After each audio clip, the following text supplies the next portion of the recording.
Georgia versus Florida. An ancient rivalry that is so bitter, the two sides can't even agree when the first game took place. Both would agree, however, that this season has had its share of nightmares. Florida appears haunted by the memory of the departed Tim Tebow. The successes of recent seasons already a distant memory as they search for an identity and a winning formula. Oh, man. Here we go again. Oh, man. Georgia had a ghoulish start to its season, suffering through its worst stretch in nearly 2 decades. The Bulldogs' losing streak has reached 4 games. But despite the frightening moments incurred by both, Georgia and Florida arrive here for their annual Boone Award with a chance to rise from the dead. So here on the eve of Halloween, who gets tricked and who gets treated to another week as a contender in the SEC East?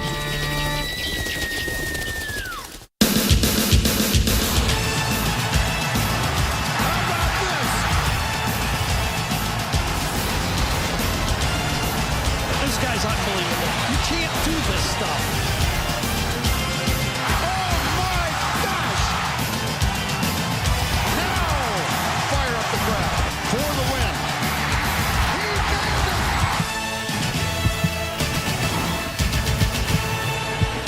it! Isn't that a beautiful scene? Jacksonville, Florida makes you want to strike up the band.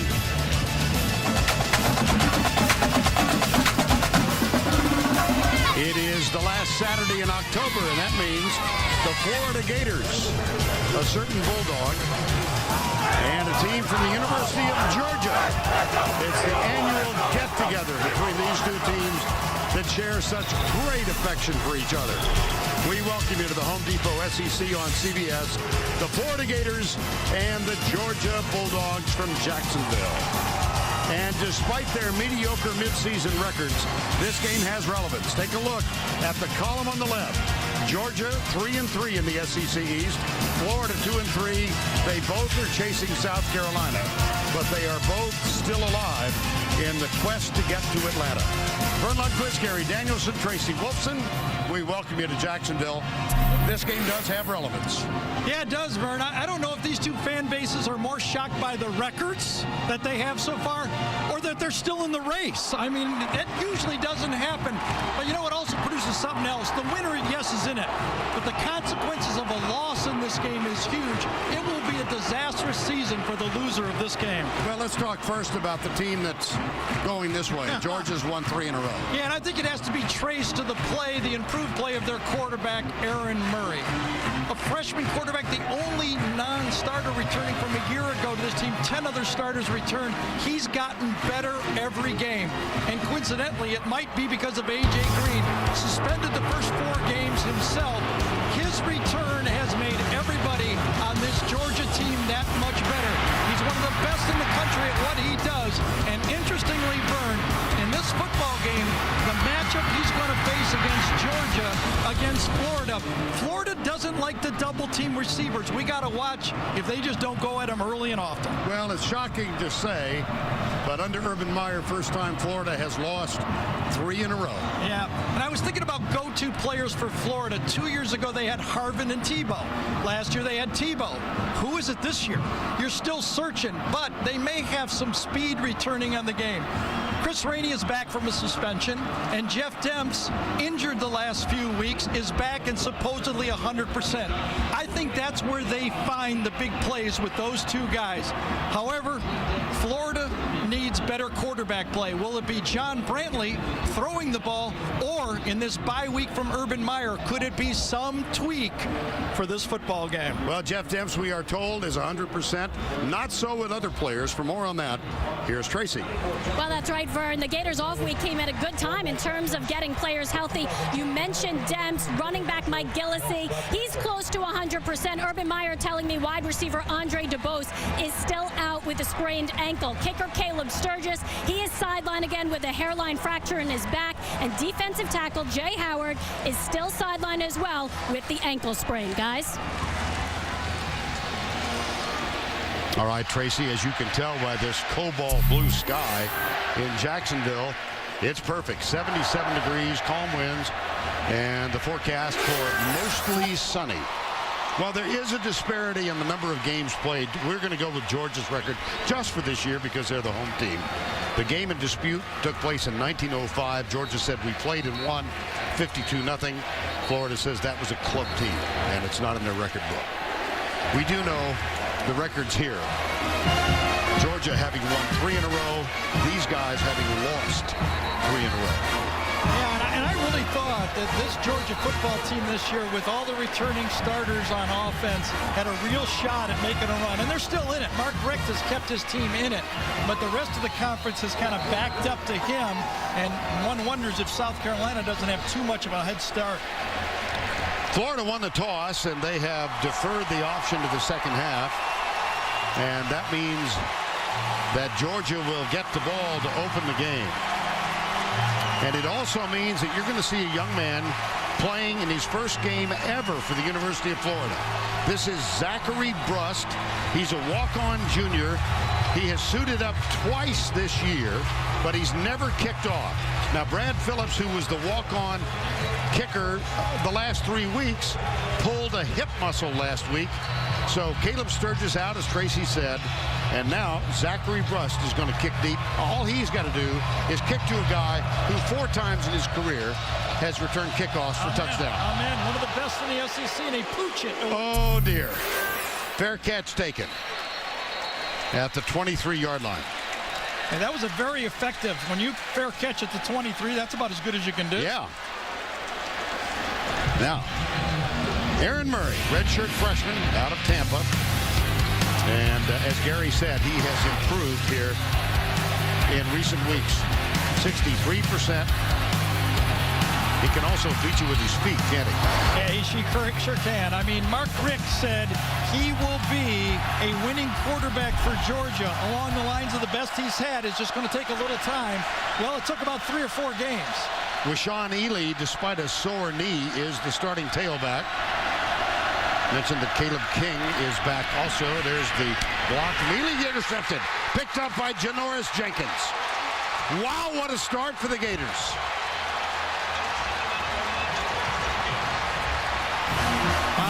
I have to be honest, this ball was late by Murray.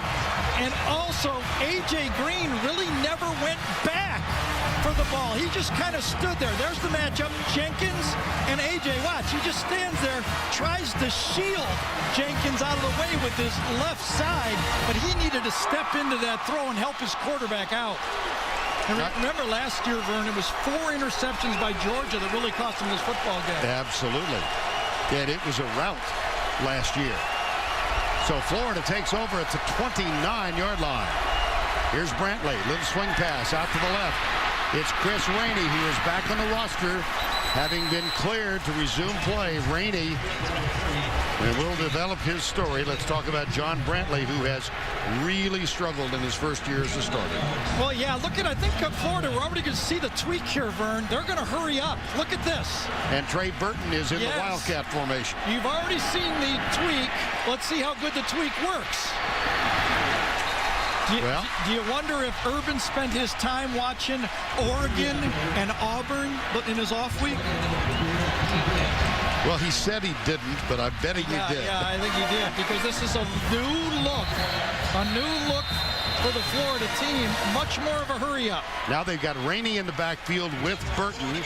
Oh, and the leading tackler for Georgia, Akeem Dent, who's had toe problems before, already comes up limping. So Christian Robinson takes his spot. That is a first down. Boy, what a disastrous start for Georgia. First pass interception, and the second leading tackler in the SEC goes out. Here's Burton. Nope, back to Brantley. I beg your pardon. Yep. No, Burton, you were right. Burton lined up, and then a quick shift to Brantley back to quarterback. Boy, they are tweaking and tweaking, aren't they? Well, John Brantley, first year as a starter, waited patiently behind Tebow, 13. But look at the touchdowns and interceptions. Yeah, but see, now Brantley's back out at wide receiver. So this is why they kicked us out of practice yesterday. Yeah. I don't blame them. Burton. Yeah, nothing though.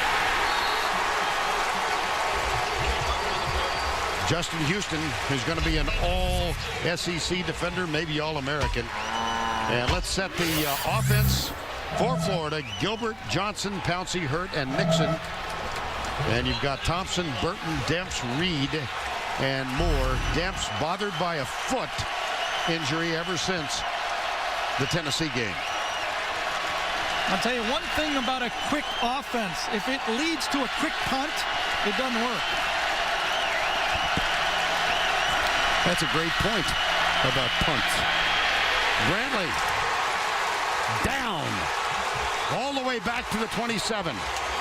Darrell Gamble, number 50, was the first there. I recall that Florida tried this a year ago. Remember their kamikaze offense? They started out with quick huddles, but this has been the bugaboo for Florida the last 3 games. Sacks, 3 of them last week, and already 1 in this football game. And so the field goal unit comes on. Caleb Sturgis not suited up. Back injury, re-injured it on Wednesday. This is Chaz Henry, who is the punter. And this will be from 42 yards out. He's had a tough go. And this one hooks at the last minute and curves wide left. And that would have been good without the sack. The same yardage, 42 that he missed last week when he missed it right, 42 this week, he missed it left.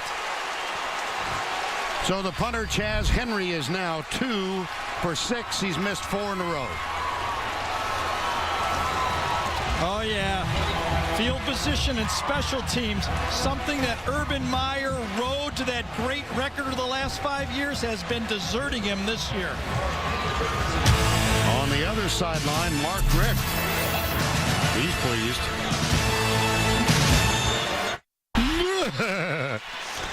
Both unranked for the first time since 1979. Pre-Herschel. Jacksonville 75 of the last 77 games. It is a great rivalry. Chaz Henry was a kicker in high school, placed kicker, but he is the regular punter. And Caleb Sturgis had a stress fracture in his back almost from the beginning of the season. And they thought they might get him back this week, but he tweaked it again on Wednesday. Here's the handoff right side. Rashawn Ely off of a 5-touchdown game in the win over Kentucky. 5 of them. And let's check this Georgia offense presented by Chick-fil-A. Sturdivant, Glenn, Jones, Gates, true freshman at right guard. Clint Bowling. There you got Green, Chappis, the fullback. Caleb King was listed as the starter, but Rashawn Ely opened the game in the tailback spot. Charles is the tight end. 2nd down and 2. Ely is still back there. We've not seen Caleb King. And it's a Georgia first down as goes over the freshman Canarius Gates for the first down. Defensively for Florida, Prato, Hunter, Sanders, and Lemons. Jay Howard is out for the game. A.J. Jones, Bostic, and Jelani Jenkins are the linebackers. And in the secondary, you've already met Janoris Jenkins, Ahmad Black, Will Hill, and Jeremy Brown complete the defensive secondary. First down, 10.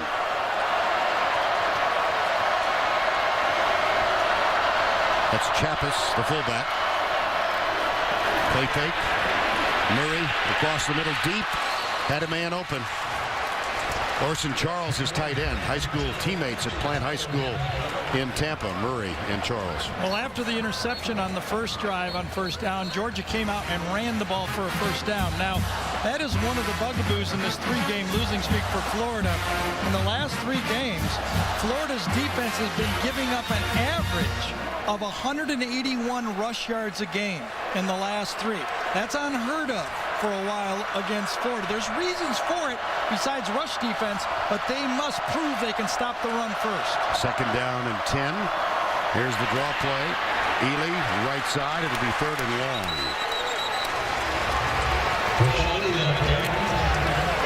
This is a veteran offensive line for Georgia. The strength of their football team, well, besides, the best player maybe in football, A.J. Green, but the strength of their football team is that offensive line. And this running game for Georgia started to emerge in the last 7 games of 2009. The first 6 they ran for 97 a game. The last 6 they ran for 216. So that's when it started to turn for Georgia.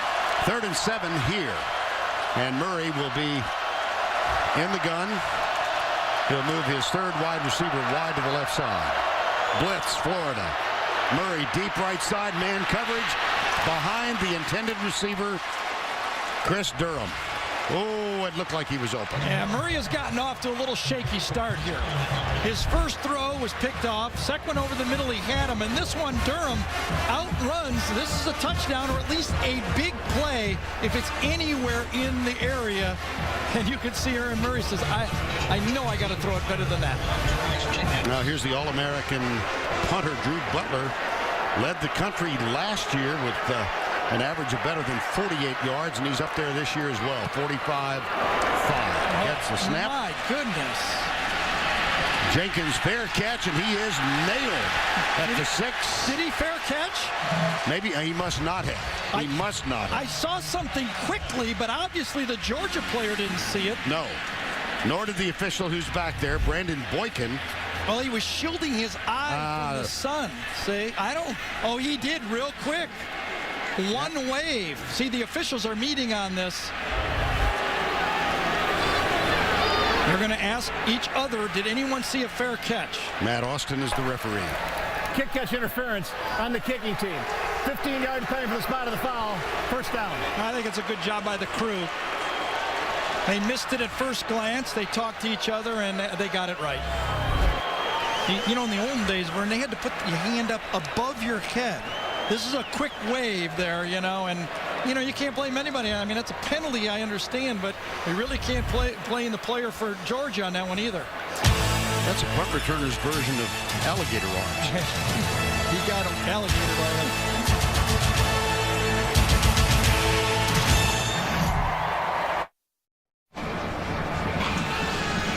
Urban Meyer's 6th season, Florida, first 3-game losing streak. Now it's time to take a look at our Home Depot tools for success. I'll go back to Urban Meyer, how he has used off weeks and tweaks in the past. Remember 2005, inserted the fullback to get it kick-started when he brought the spread to Florida. 2006, Chris Leak, he added Tebow for some power to that football team and toughness also. 2007, Tebow exploded and he used Cornelius Ingram as his X-factor at the tight end spot. 2008, remember they were struggling, Vern, and they moved Dempson Rainey from the slot to the backfield to run their option game. Last year, the H-factor was Hernandez. He replaced Harvin. And 2010, we don't know for sure what it's going to be, but you know, this tweaking stuff works a lot better when you're good and you have good players. It's like Shaquille O'Neal tweaking his free throws. They still don't go in. You know, if you don't have skill, you can tweak all you want. You surprise me every week. I like that. I like that a lot. First down and 10. Sweep right. Whoa! Great play. My goodness. That was Chris Rainey, number 3, and that was Christian Robinson, number 45. Christian Robinson in the game, I think, because Akeem Dent is not. But look at that, flies right over the pile and makes the play.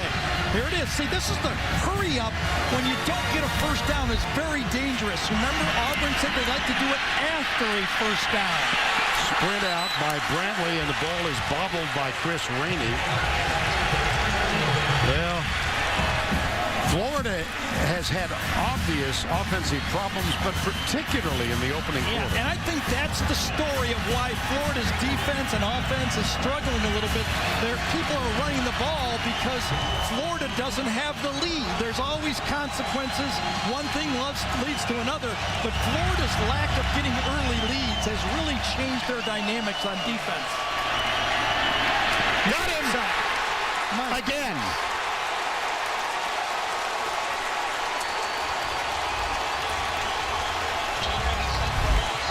It's DeMarcus Dobbs, who is wearing number 31 today. And we'll tell you a little more about that in a bit. And Vern, we were told over and over by the Florida people, what? It's not our offensive line. It's been the blitz packages, the schemes, our running backs. Well, the first 2 sacks have been the offensive line, period. And so on 4th down, here's Jazz Henry to punt. Fair catch called and taken at the 49. And again, here's the danger of the speed-up offense if you don't get an initial first down. That drive for Florida, 45 seconds. Well, DeMarcus Dobbs wearing number 31 today instead of his normal 58.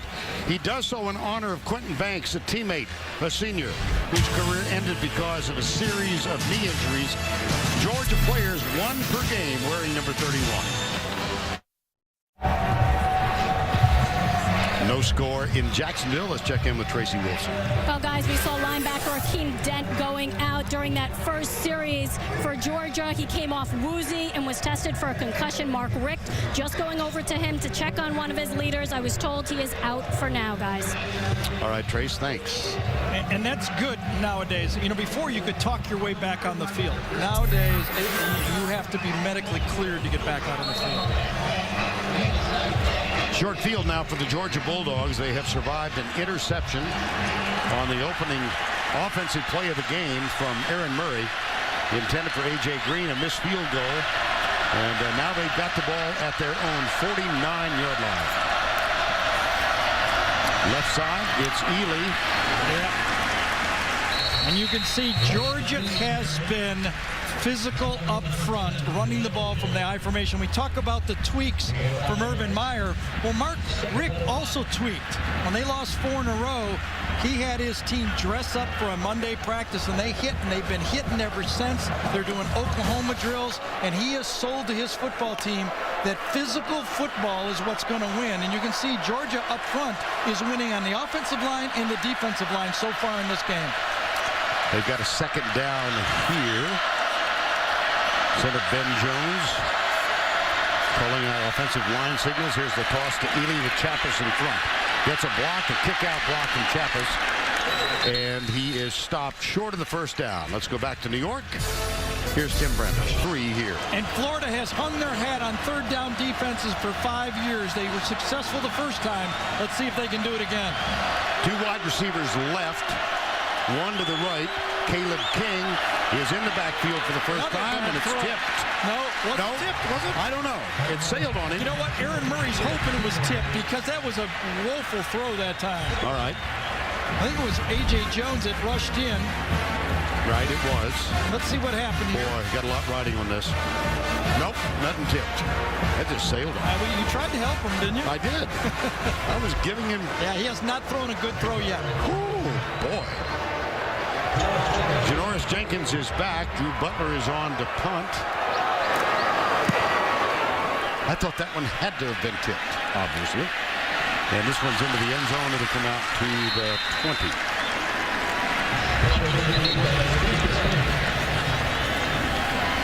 .7:34 to go opening quarter.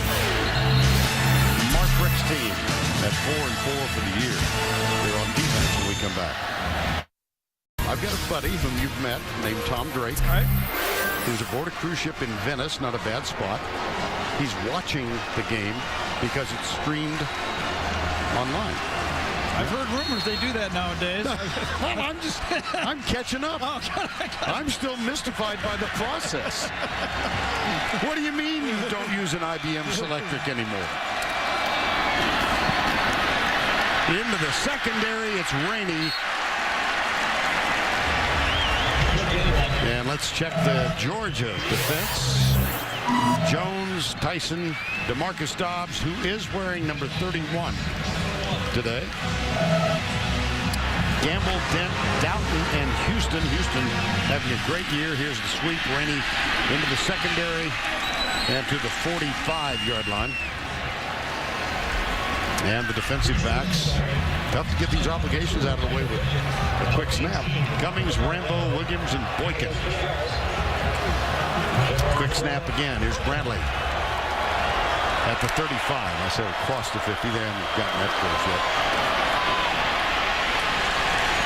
It's Rainey again. Well, you got to wonder what John Brantley's thinking, don't you, Vern? I mean, You know, 2 games ago, he left the field against LSU with the lead. You know, they scored, went for 2, made it 29-26. They lost when he was on the bench. Last week, he drives into the 25-yard line. They missed a field goal, so they changed the offense. Brantley deep. Man coverage, over the shoulder interception. Picked off at the 10-yard line by Brandon Smith, who has missed the last 3 games with a concussion. Just cleared to play this week and makes his presence felt here in the first quarter. You know, when you're going to let a ball go like this on the post, you have to trust that your guy is going to get there and make a play or at least knock it down. No speed out there at all. Look at the jog by your wide receiver. That is just not acceptable. Marius Hines, was it? Yes. I mean, they say they recruited the fastest players in the country. That was a jog going out for a pass. Brandon Smith kept up his speed and made an over-the-shoulder catch. And so Georgia has the ball at the 13-yard line. Blitz. King.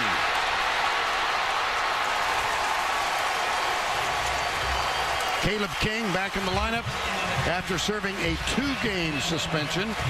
He was suspended for failing to make a court appearance relative to a traffic violation. Yeah, in between Ely and King, that 1-2 combination, that time Chappis didn't have anybody to block. I'd like to say Sean is a great blocker, but that time the Florida defense ran themselves right out of the play. That's a gain of 19 and a first down out at the 32-yard line, scoreless first quarter.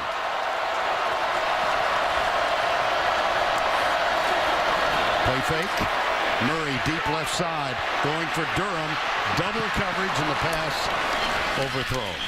Now let's go back to the studio for this John Hancock update. 2nd down.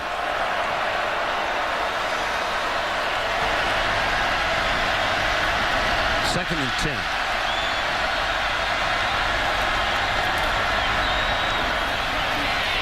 King gets a good block. Gets around the corner. And out of bounds at the 42.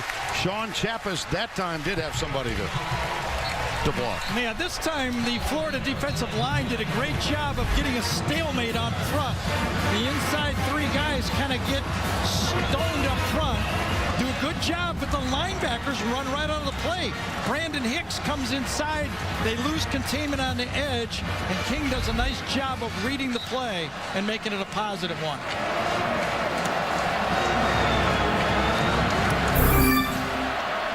First down and 10.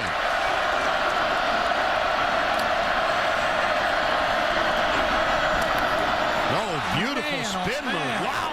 It's a no-Sean Marino move right there. Oh, boy. Caleb King. He gets the ball.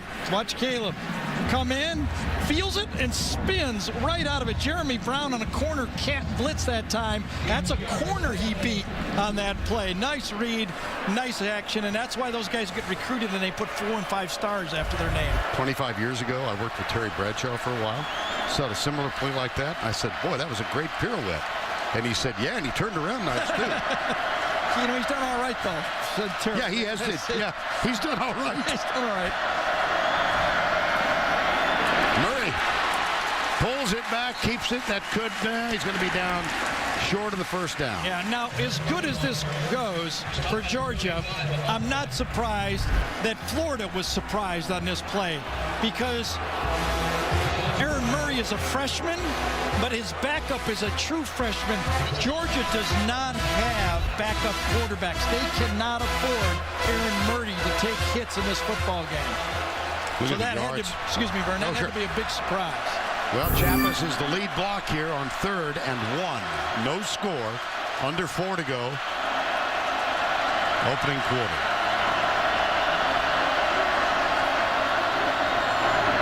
Left side. No, sir. Nope. Ely stopped. 4th down.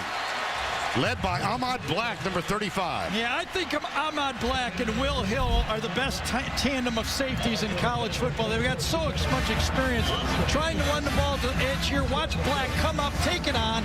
Yes, he was was in the box to start out with, but that's a safety that read it fast and made the play with his physical style. Well, in this series, we've seen Sean Chappis 3 times.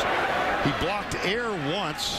He had a great block a second time, and he whiffed on that one. And so here's the Drew Butler punt, which is taken inside the 10.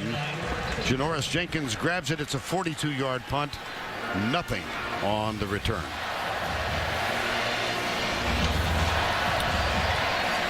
She is the most hated woman in Vegas. And Wednesday on The Defenders, she's also the client. Jim Belushi and Jerry O'Connell star Wednesday, only CBS.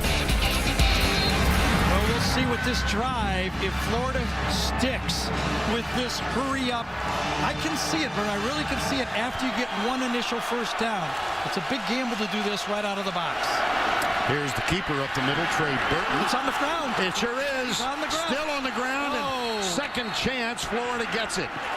Georgia had a golden opportunity.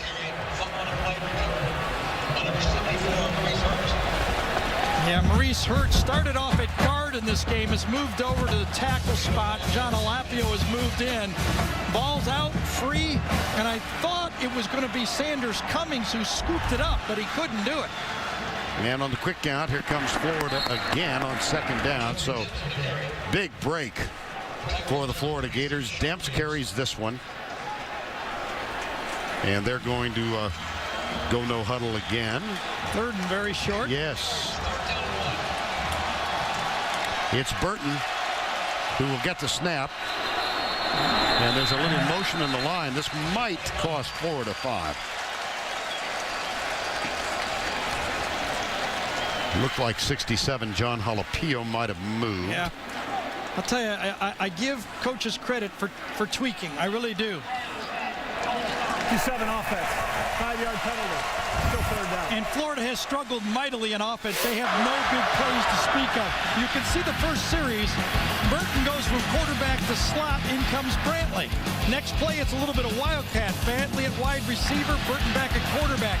But to put this in without a spring practice, without any experience against low-level teams, just to throw it in this big game, it's a mighty challenge. Let's see if Florida can do it. It's now third down and 6. Brantley, left side, nice catch. Up at the 25-yard line made by Frankie Hammond Jr. Hey, it's a first down machine, Frankie is, but I'll tell you what else.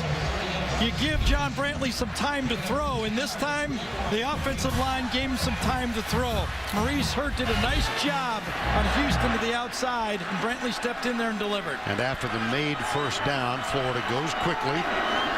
You like this tactic? Oh, yeah, now I do. Absolutely. After first down, I think it's a very effective offense.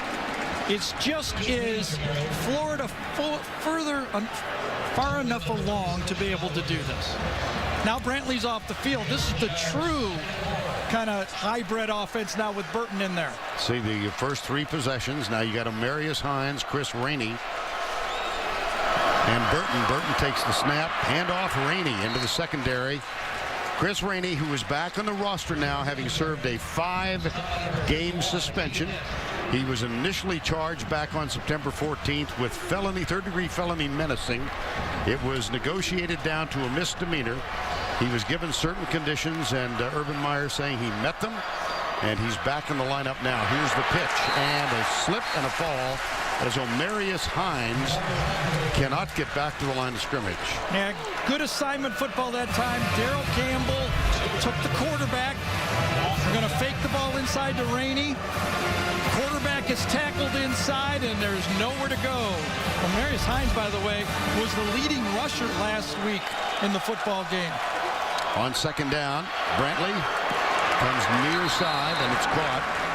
That's going to leave third and long at the 41 as Trey Burton makes the catch. Well, Burton, multi-purpose, yeah. Pretty interesting, isn't it? College football, it makes it a lot of fun. You see so many different things in college football compared to the pro game. Give John Brantley a lot of credit what he's doing, moving in and out of the quarterback position and trying to pick up these third down conversions. 3rd and 8, 4-man rush. Brantley, right side, he's got Burton. Burton's got a first down. So he can run it, he can throw it, and he can catch it. Trey Burton, who earned it. What does Kentucky have in common with these two teams? Well, Trey Burton scored 6 times against them. Rashawn Ely scored 5 times against them. Effective. Kentucky didn't want to hear that stat. I know that. I guess basketball season, I hope they're over it. Here's Demps. There goes Demps.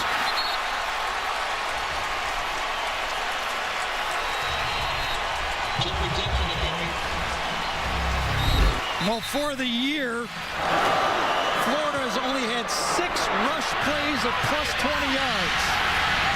But you can see when you get your speed back, your healthy speed back, you have the potential to break those runs. That is the end of the first quarter. No score in Jacksonville.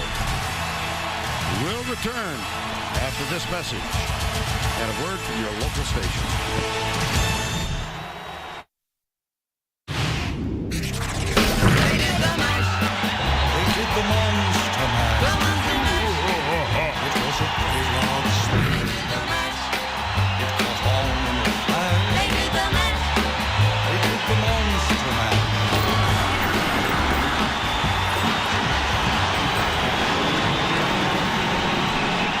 Certainly one of the great songs ever composed, and appropriate here on the final Saturday in October. Georgia, Florida started the second. Vern Lundquist, Gary Danielson, Tracy Wolfson. Georgia and Florida scoreless, but Florida driving. 9-play drive. First down at the 35. Brantley back in and gets the direct snap. Again, he's got time, and he goes over the middle to Burton. Burton circles, gets a block from Rainey, and he's out of bounds at the 21-yard line. And again, he had good protection from that offensive line. It looks like that Georgia secondary, they've been susceptible all year. Burton's going to come and just run a little circle over the middle against passing quarterbacks.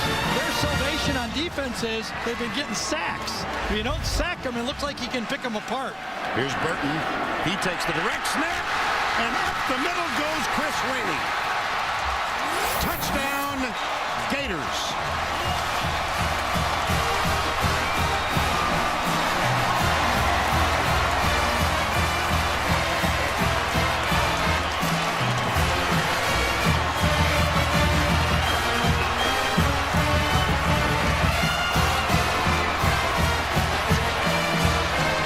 Can't engineer a drive any better than that, Vern. Your quarterback was 4 for 4, 11 plays.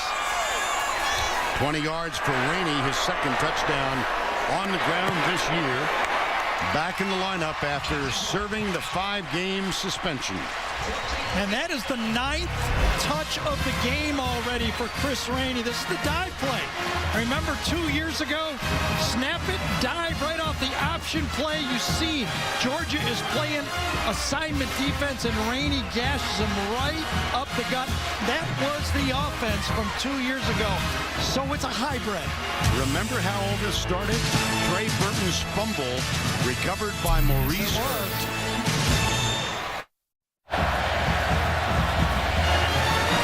91-yard drive, 11 plays, the highlight of which, well, 2 of them. Maurice Hurt's recovery of a Trey Burton fumble, and then the 20-yard run by Chris Rainey. And a very exuberant Urban Meyer as Rainey crossed the end zone, running downfield and showing some emotion. 7-zip, 14:41 to go. And here is Zachary Brust kicking off for the second time. This one will be taken at the 8-yard line. Boykin tries to shake the tackle and can't. He stopped at the 24-yard line. Well, just Gary, judging from Urban Meyer's reaction when Rainey went in to score, I mean, he was pumping his fist. I would meant too. a lot. I would too if I was him. He watched every offensive play the whole year to get ready for this game. Now, let's think about this for Georgia. The stats coming into this game. They are 4-0 when Georgia scores first. They're 0-4 when their opponent scores first. Florida just scored first. You're saying that's an omen? Well, we'll see. I just read the stats. I understand. Well, I'm here to read the tea leaves. Exactly. You know, I interpret. Georgia has not been able to spot anyone and come back and win. Well, and Aaron Murray is off to a very rough start. Yes, he is. Here's the toss right side. It's Caleb King. Well, let's check in with Tracy Wolfson. Well, guys, you talked about Urban Meyer's emotions after the touchdown. He has been so intense, more than I've ever seen it. He's constantly telling his team, wear them down, wear them down. He just called over the whole offense. He got in the middle, and he said they can't hold up. They can't hold up. They're going to get tired, guys. Thank you, Trace. 10th year as a head coach, Bowling Green, Utah, and Florida. He said he's never been through anything quite like this 3-game losing streak. Second down. A.J. Green starts in motion and pulls up left side. Handoff. Caleb King. Not much there. Let's go back to Tim Brando in New York. All right, Tim, thank you. 3rd and 4 here. 7-0 game. For Florida, it's quite simple. If they win out, they go to Atlanta. They have Vanderbilt and South Carolina, and they get South Carolina at home. Georgia needs to win today, and they need some help. Draw play. Got it. First down. Play. Yes, it was. Well, Aaron Murray, I mean, I tried to give him a little help up here by analyzing that he needs to stay healthy. But when you come into a game like this and you're 0 for 5, you got to do whatever you can on 3rd down to get a first down. You can't play healthy when you're 0 for 5 at quarterback. Well, and Mike Bobo is offensive coordinator and quarterback coach, a former Georgia quarterback, telling us on Wednesday he can beat you with his feet. 1st and 10 after the Murray run. I formation. Play fake. Looking deep. He's got a man wide open. Tavares King. King at the 10. Touchdown, Georgia.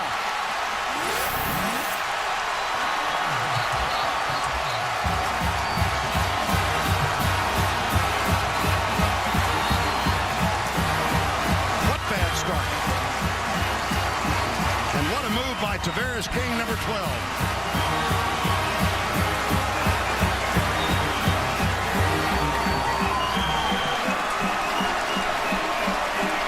63 yards. And the extra point coming now from Blair Walsh, who missed one last week, ending a streak of 119 in a row, a school record. But Gary, what a long, terrific pass. Yes, if you're going to throw the ball, you must account for the free safety. This time, I'm not sure who it was, Will Hill or Ahmad Black, but the free safety's up way too close. You throw the ball, free safety sniffing around, Will Hill up there near the line of scrimmage, and you throw the post route, and you must throw the post. Jeremy Brown did not take away the inside. He probably thought he had a free safety there, and he didn't. Pass thrown by number 11, Aaron Murray. We are tied 7-7.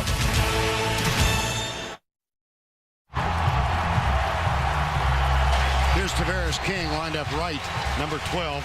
I'm going to play Howie Mandel here. Deal or no deal?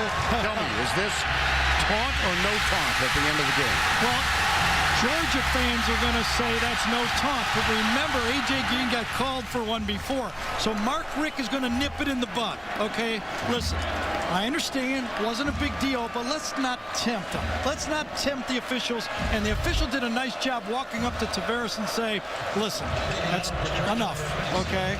I'm not going to throw it on you, but he warned him. Well, we all remember the A.J. Green taunting call in Athens last year. And that was the longest touchdown play for Georgia all year. Their previous long was 48 yards. That was 63. Here's the kick. Chris Rainey is back. And he's across the 20. Runs it almost to his own teammate, right? And then there was a Georgia man in the middle of it as well. Take another look. Nate Wooten is the guy that gets him. I think you're right, yes. Yeah, see, and the Georgia player was trying not to block in the back and get it. Was it Wooten or was it 47? It was 47, Chad Gore. Okay. I had a flashback there and thought it was David. We're close. Yeah. 47. It was a good tackle either way. Got the 7 right. Out to the 31. Chad Glower, G-L-O-E-R, was the fellow. There's Jordan Reed, number 11, former quarterback, tight end, first carry. He's the size type quarterback. He's the big guy that can play the power game. Now, is Georgia going to substitute here, Vern? That's the question. Remember, as Tracy said, they're trying to wear him down. Here's Reed. Jordan Reed, who's the tight end / quarterback.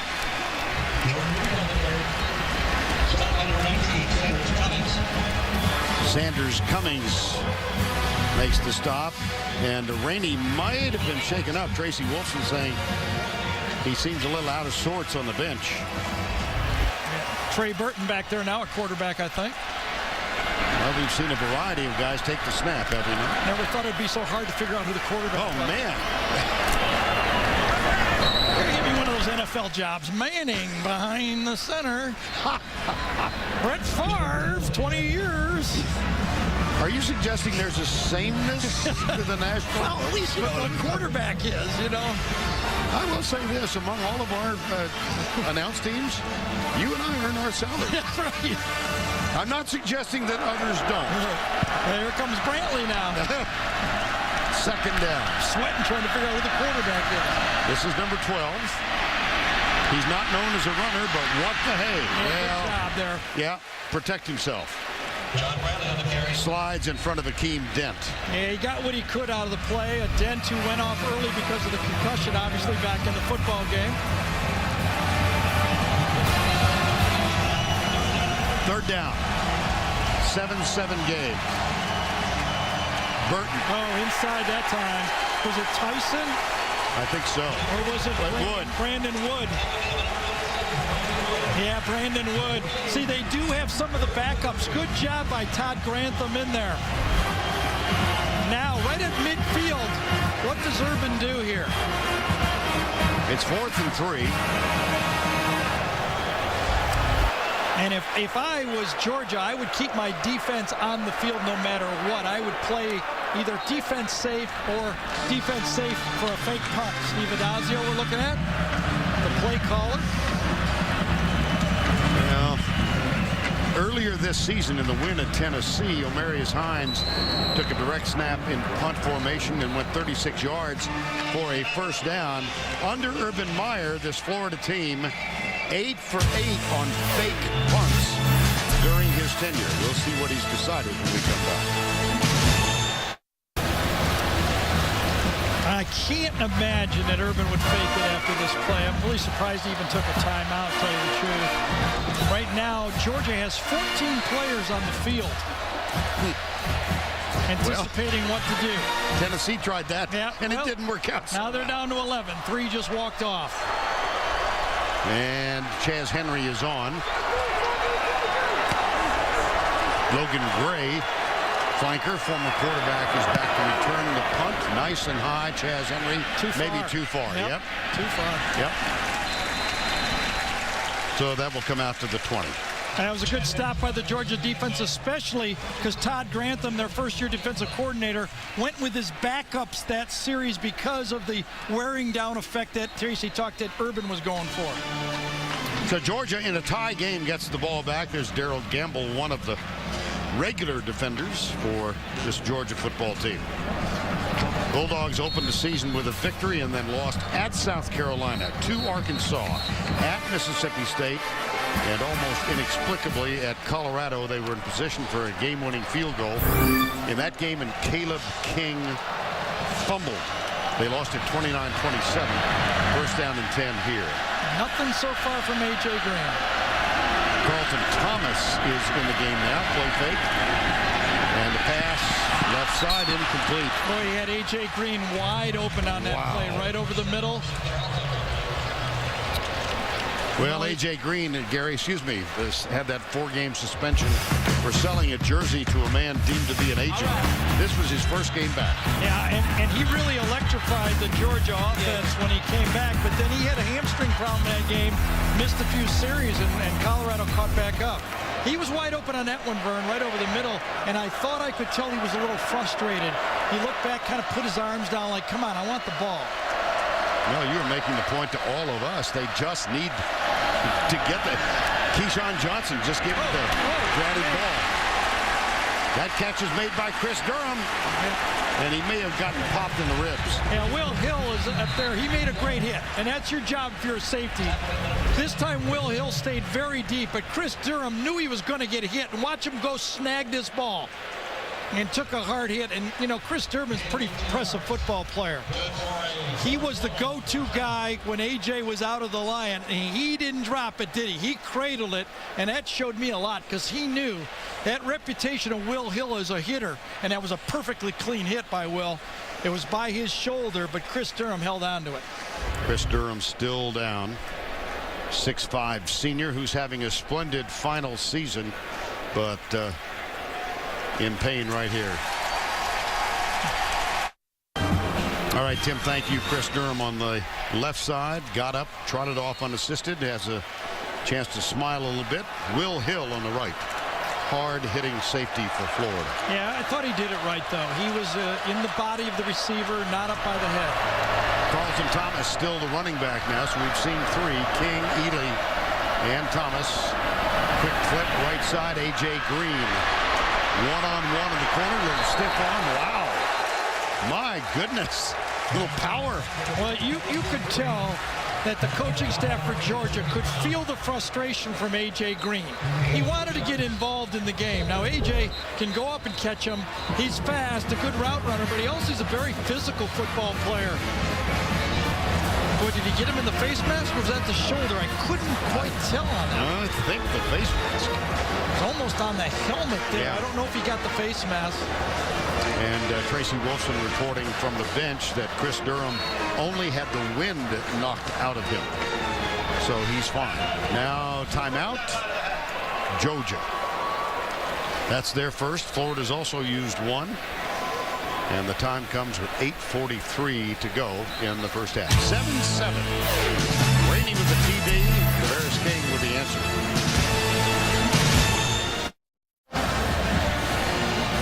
A.J. Green back in the lineup. He served a 4-game suspension, and you can see the graphic exhibition of how much difference he's made. Yeah, great players at any level are very important, but in college football, these guys that could be playing in the NFL, like A.J., really have a big impact on these games. Second down 4.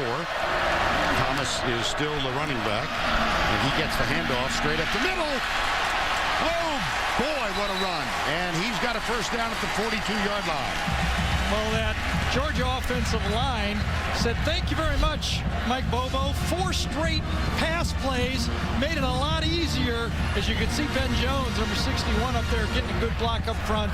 Clint Bowling getting a good block up front. You know, throw the ball with success, you can run the ball with success. 4 straight passes, and now a run for a gash. And it was spotted at the 41, a 13-yard gain. First down 10, Georgia.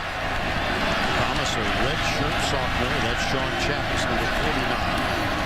Play fake, blitz coming. Got him, only fumble. Picked up by Florida. Jelani Jenkins scooped it up.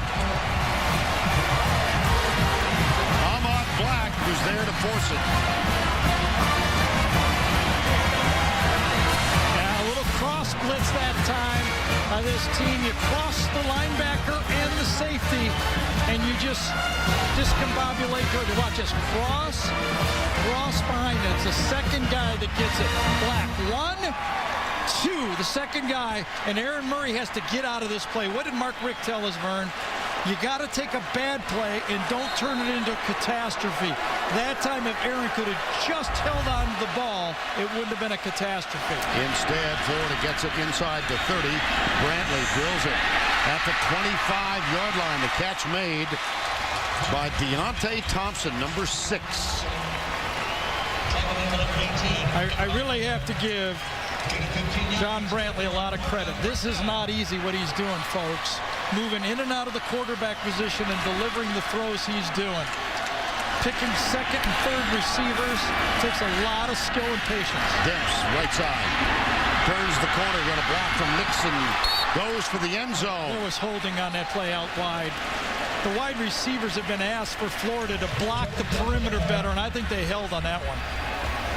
Sanders Cummings indicating to us that's the call. Demps diving for the end zone was not in. Holding. Offense number 6. 10-yard penalty to the spot of the foul. Repeat first down. Yeah, it happened way near the sideline, right at the end of the play. Now remember, they've been hammered all week, the wide receivers, to block the perimeter. And this time, Deontay Thompson gets called for a hold. I didn't say he held. I said he got called for a hold. Okay. Okay. Do I sense a slight disagreement with the call? I didn't see it. No, of course you know. I was blocked. How about that? I'm just watching you tap dance, that's all. First down. Burton, right side to the 15-yard line.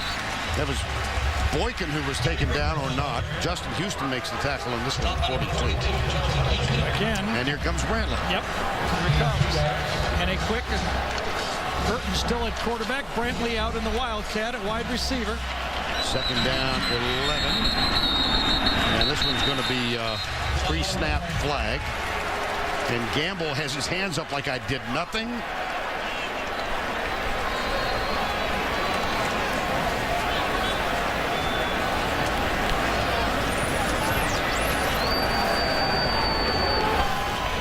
Before the snap, false start, 74 offense, 5-yard penalty, still second down. Mo Hurt. Well, in the open, we talked about Demps and Rainey. They would probably go back to them, and they have, right? I mean, Rainey has 9 touches. Demps showed his speed. But since that kickoff return, Vern, Rainey has not touched it again. He's out on the field. Let's see if they go to him. Burton is going to get the snap, and he pulls it in. Runs inside the 15 near the 13. It's going to be third down. Christian Robinson, number 45. Well, this is very interesting. The red zone matchup here between Florida and Georgia. Florida has been bad lately. Georgia's been bad on defense in the red zone all year. 80% of the time when a team is inside the 20, they've given up a touchdown. 12 out of 15 tries. Brantley and Mark Richt runs out to the 15-yard line and call timeout. I mean, he was a good 12, 15 yards. That's the fastest we've seen Richt move in 6-7 years. Saved them 5 yards. They had 12 guys out there.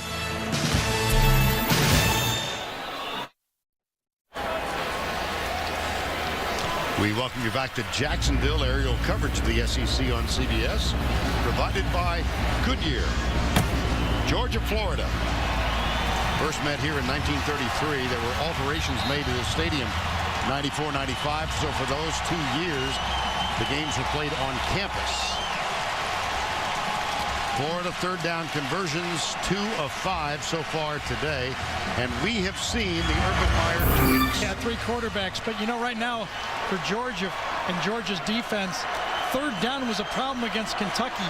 Kentucky converted 9 out of 15 times. This is a huge stop for this Georgia defense on third and long. It's Burton, now Brantley. And that's Demps in motion. Blitz coming from Georgia. Brantley goes right. Demps flagged. Forget about it. Bring it back. Pre-snap flag. It's 3 penalties on this drive, isn't it? Prior to the snap, false start, 11 offense, 5-yard penalty, still third down. I think this is pretty understandable, Vern. I mean, Florida has been challenged because of lack of big plays to do something different. It's not going to be smooth the first game. They're just going to have to live with a few mistakes. It's like throwing the ball as a passer. You throw it, you're going to throw some incompletions. They are challenging their offense to expand and do more things. Well, they have the open week. I think Florida had 12 men in the huddle here. I'm surprised they're going to get away with this and one. Richt is back on the field looking at Matt Austin saying, throw a flag. I'm not sure what this is about. Well, I'm sure Florida... 25 seconds. Oh, I say, not throw a flag. Bump the clock. No, yeah, I'm positive, though, that Florida broke the huddle with 12 players. That's what Mark was upset with. I see. This is Demps. That's another penalty.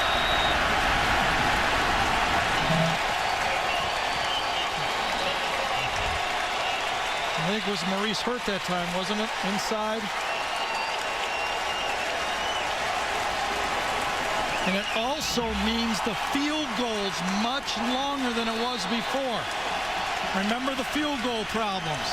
Chaz Henry has missed one already. When they backed out of his range. Now it becomes 3rd and 14 at the 18. See if they just try to get 6 or 8 yards here. Here's Brantley. Right side, man coverage. Is that caught? Yes, My it goodness. is. Wow, Deontay Thompson.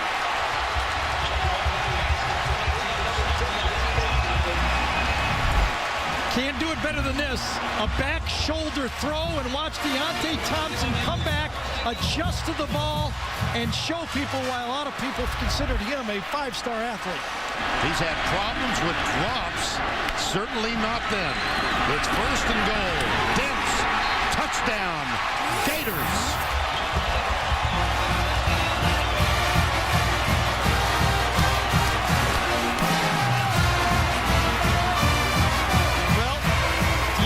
Thompson started going backwards with his holding penalty, and he pulled it out with the great catch.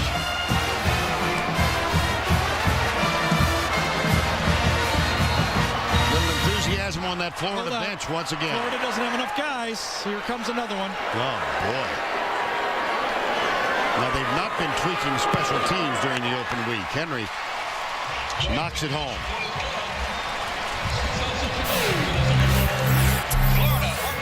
I thought that guy had graduated by now. Well, I'll tell you, John Brantley throws a wonderful ball to the back shoulder, bump and run. That's exactly the way you have to put it against Sanders Cummings.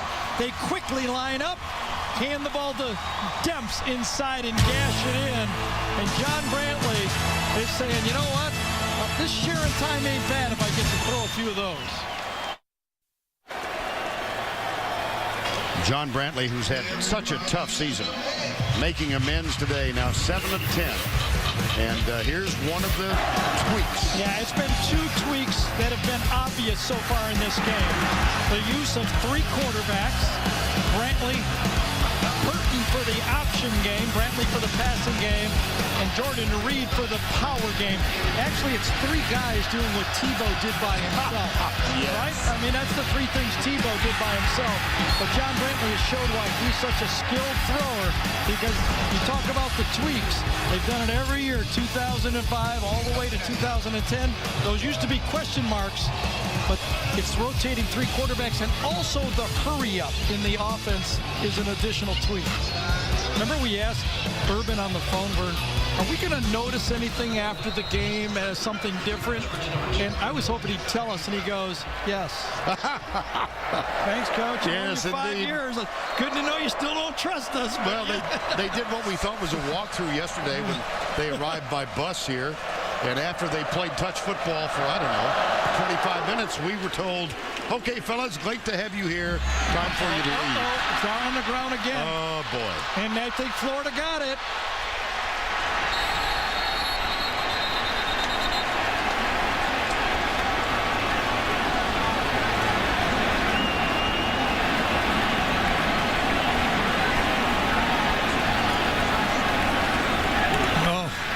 Georgia. Oh, my. That ball was kicked all around. Boykin had it, and he tried to dive on it 3 times. Boom. Now watch him try to go down, play safe. It comes out again. Boom. And does it get kicked back to him? I think it almost did, but Akeem Hebron, number 37, appeared to have come out. That's, we think he was the fellow who recovered. So Boykin, who has 4 career kickoff returns for touchdown, not even close. Absolutely mandatory that Georgia puts a couple first downs on the board. Remember, Florida gets the ball to start the second half. 14-7, under 6 to go. Tavares King, number 12, starts in motion. There's a defensive switch. Sweep, right side. Rashawn Ely is back on the field, and he doesn't get much. Well, you saw Boykin on that kickoff return. He's got 1 of 100 this year. And here is the duck. Which players are tied with Brandon Boykin for the SEC record of 4 career kickoff return touchdowns? Looks like a passing situation here, Vern. Remember, one of the problems for Florida is they couldn't get other teams to pass. In the last 3 losses, Florida only had 3 sacks total. Remember, the last drive was started by a sack fumble. Second down 9. 10. And off. Nice hole on the left side. The ball moved out to the 26 for Sean Ely, a sophomore. Number 7, Robin Powell. He served a 1-game suspension for a driving infraction last summer, so there have been a few problems with both these teams. Mediocre records, you got a 4-4 against a 4-3, and one of the rare times you can say that they have poor records both on and off the field. Third down, 3.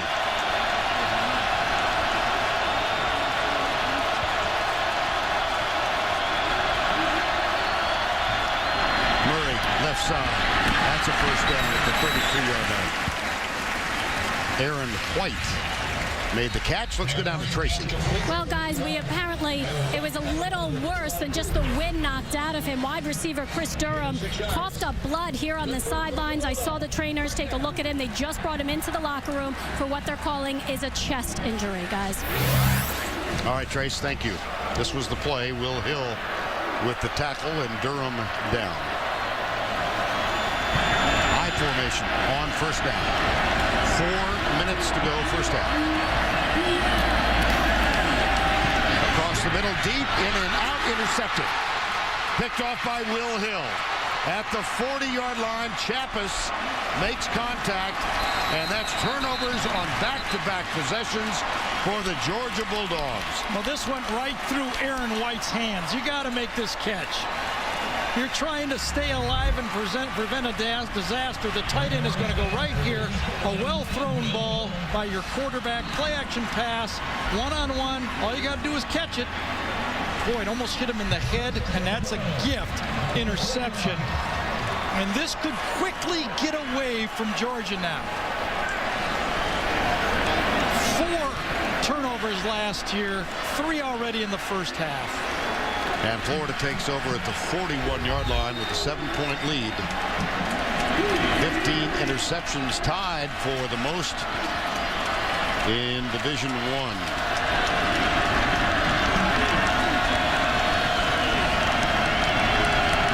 Rainey and Demps in the backfield. Brantley, play action. Oh, he's got a man wide open. It's Demps. Oh, baby.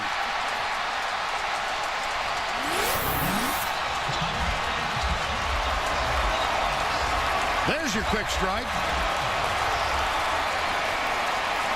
I thought he stepped out. I waited for a touchdown signal. Yeah, the ball was stretched out. Florida should kick as fast as they can. Oh, yeah. Oh, well, wait a minute. It's where the ball is when his foot steps out, though.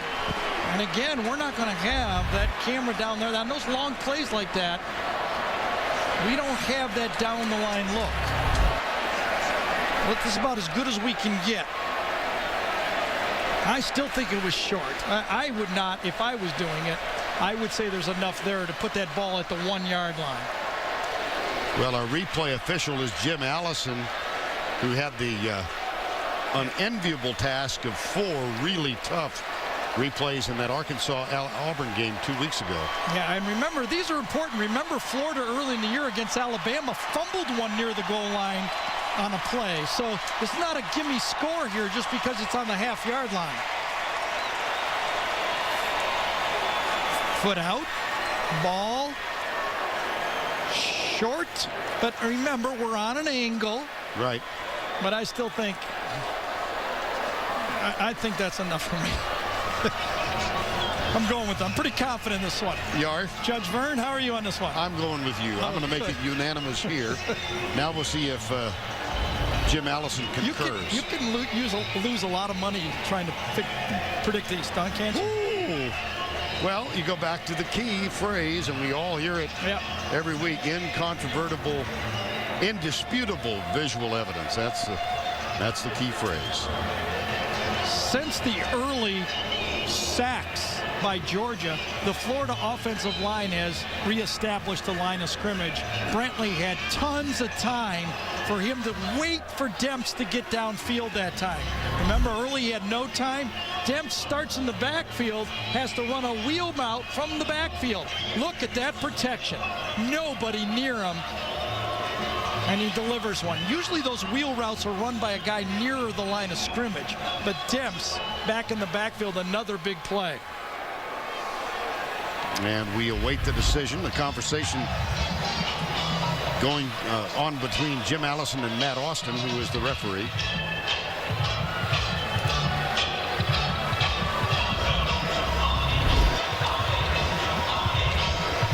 One more look, different angle, slightly.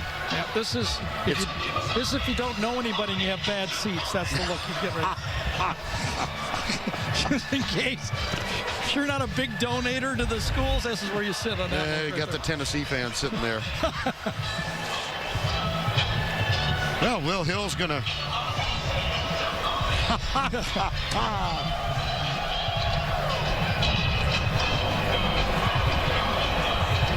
All right, decision has been made. Here's the call. After review, replay shows the runner stepped out of bounds at the 1/2 yard line. The ball will be placed inside the 1. Florida's ball, 1st and goal. Well, we Please both reset the game clock to 3-4-1. We both have a career after our announcing. Don't you think? Yeah. Yes. I'm sure we'll be quick hires. Pouncey, the center, out. Remember last time was a quick give to Demps, powered into the end zone. Burton is going to take the snap. I will predict no jump pass.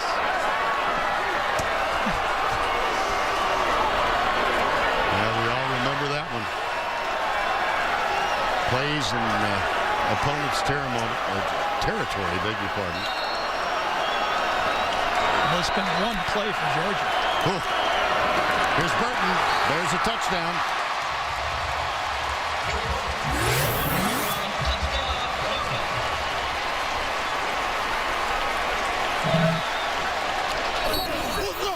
There's a flag down.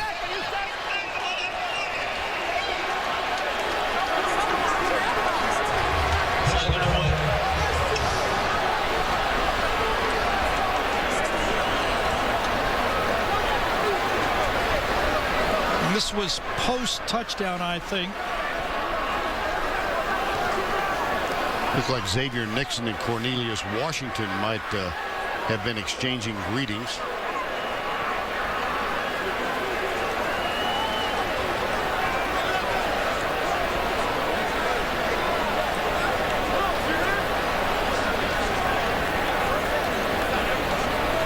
Matt Austin. The play results in a touchdown. Following the play, dead ball, personal foul, 73 offense. Dead ball, personal foul, 83 defense. Those fouls offset, we'll play the try. Over here to the right side, you can see offsetting penalties. I kind of thought, as Nixon was still jabbing away, I thought the snap almost hit the motion guy. I thought it was discombobulated to begin with, but it worked. Now Chaz Henry with the extra point. Cuts that one a foot inside the left upright. Well, John Brantley with the big pass to Demps, and then Trey Burton comes on for the TD run at left guard. Yeah, Gerald Christian right here is a tight end. Now watch, this is not correct. Watch the snap. They are not right here. They get away with one, Florida. Oh! That was not the way it was drawn up. I'm just guessing that's not the way they practiced it back in Gainesville. Oh. 14 points off 3 Georgia turnovers. There's Will Hill, who had the pick. Trey Burton with the TD. Evenbank Stadium, Jacksonville, Florida. 21-7. Turnovers are haunting Georgia. And Florida taking advantage of it. I'll tell you how bad they're haunting them. Georgia has 11 turnovers in the last 10 quarters. That's 2.5 games against Florida. Florida, 2 games prior in this one, 1 turnover total. 11 to 1. Here's the kick. Boykin. Asplin grabs this at the 9. And he is brought down as he gets to the 30-yard line. And it's time now to cue the duck. There he is. Which players are tied with Brandon Boykin for the SEC career record of 4 kickoff returns for touchdowns? You didn't have this one. Well, those are 2 pretty good players. Yeah, no kidding. Willie Galt from Tennessee, Felix Jones, Arkansas, and Brandon Boykin. 3 returns today for a 17-yard average. And what do you do if you're Mike Bobo and Mark Ripp? They're not out of the half yet. Florida has 2 timeouts left. Do you throw the ball? A.J. Green, fake reverse. Murray has a man wide open. It's Orson Charles, the tight end, number 7. They were high school teammates at Plant High School in Tampa. Well, I wasn't here then. Vern, you and Todd were doing this. Doesn't that look like David Green right there, where he made the fake and turned around and stood there? I guess they still got that play in the playbook. Yes. Todd would have said David did a nice job of selling that one, right? Yes, he would. Todd Blackledge, yeah. Yes. How were you watching? I used to watch. You were watching. We were working at a different place. That's good. Same I like play. It was. First down and 10. High formation. Murray always in trouble. Flag. I'm guessing this is going to cost Georgia for holding. And look at how much different Florida is playing with the lead.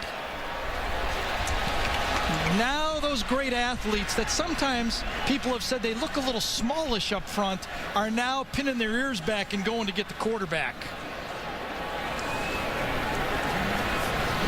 A little game to the outside that time. Watch this, a little stunt inside real quick. Watch this, boom, inside. Never was able to handle him, and Bostic makes the cleanup tackle. I don't know if it was Duke Lemons that made the initial one. Was it Gates? Okay, it's Gates. Yeah, it was Canarius Gates who got called for the holding. A loss of 3, second down 13. Does it appear that Florida is running their blitzes right at Gates over the right side there? He's now out of the game. 3 down for the Gators. Treto is lined up as a linebacker. Bostic's coming. Little screen pass, and Caleb King could not get out and make the catch. Yeah, you can see Clint Bowling has now moved over to right guard. Sturdivant's over to left tackle, and this time it's just another jailbreak. At least that was a screen this time. Florida would like to get 1 sack here and take a timeout. Georgia would like to do something and punt. 3rd and 13. Ball just inside the 45. Murray started out 0 for 5. He's hit 5 of his last 8, but had an interception. He also fumbled once. Good block. Kavaris King never turned to his left. Florida that time gave Georgia a changeup. A 3-man rush. They dropped 8, and they jammed the receivers. Watch the jam. Once they jam them, Javarius never gets back on his route. Aaron Murray thought he was going to go back out to the outside, a miscommunication. That brings on Butler. And this will be Drew Butler's version of a pooch punt. Janoris Jenkins waiting at the 10. See if he goes directional here. They did that upside down kick where you kick the end over end. Oh boy! That was unnecessarily close, wasn't it? Yes. Well, you recruit great athletes. Jenkins wants to be a great athlete. Well, just saw Drew Butler punt, and the ball was snapped back by Ty Fricks. They go back a generation. Kevin Butler was the place kicker for this Bulldog team, 81 to 84, and Mitch Fricks, who became a doctor, was the snapper. Here we are today, Drew Butler, the Georgia punter, Mitch Fricks, Ty Fricks, and they're the fathers and sons, 2 generations of Bulldogs. Ty Fricks is majoring in biomedical engineering.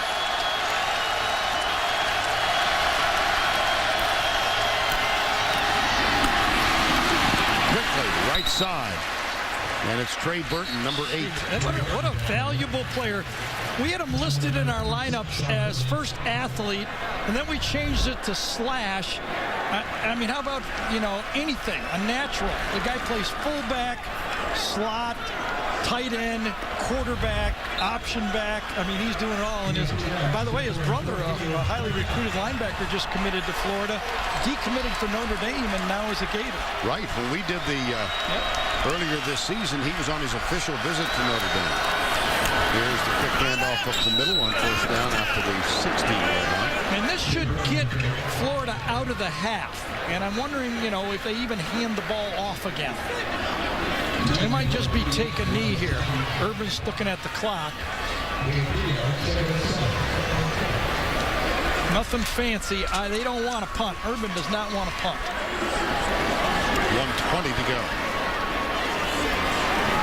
And it's going to be Brantley back this time. And they just run it to the left to take the most time. I mean, just a sweep to the outside to take the most time as they can. Here's Rainey. Hit behind the line, breaks the tackle. Georgia has 1 timeout left. We're under a minute. And coming up as soon as the half begins, the Geico halftime report. We'll head back to New York. Tim Spencer, Tony Barnhart in the studio with them today. 44 seconds to go. Wow. Kind of surprised Georgia has taken a timeout here. You could always block a punt on 4th down. They have one. Mark wants to regroup at halftime. Yeah, I guess so. So, play clock is down to 1. Timeout taken by Florida. Georgia opting to decline, stopping the clock. Well, opportunity given, opportunity taken.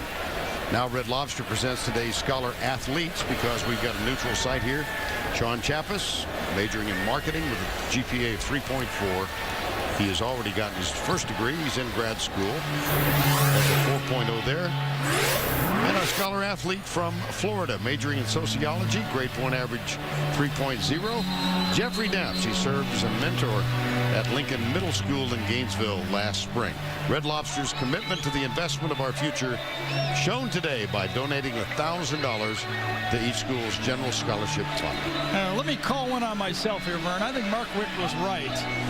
By waiting and forcing the delay or timeout by Florida, now if they get a stop here, he can use his timeout before 4th down. So, GD wrong. Mark Wick had the exact right strategy. I'm going to mark the date. You got one?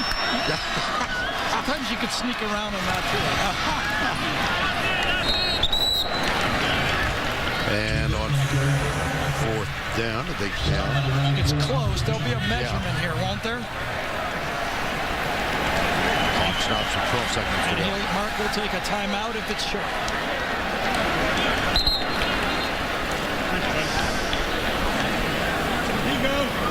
Well, here comes the chain will be brought out.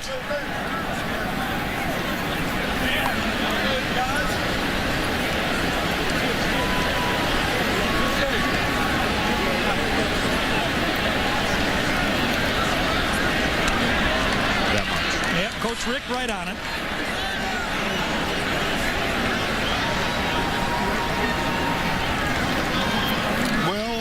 We're into the middle of BCS conversations now. I hate to do it after I just said I'm dumb just to play before, but this is how I do it, okay?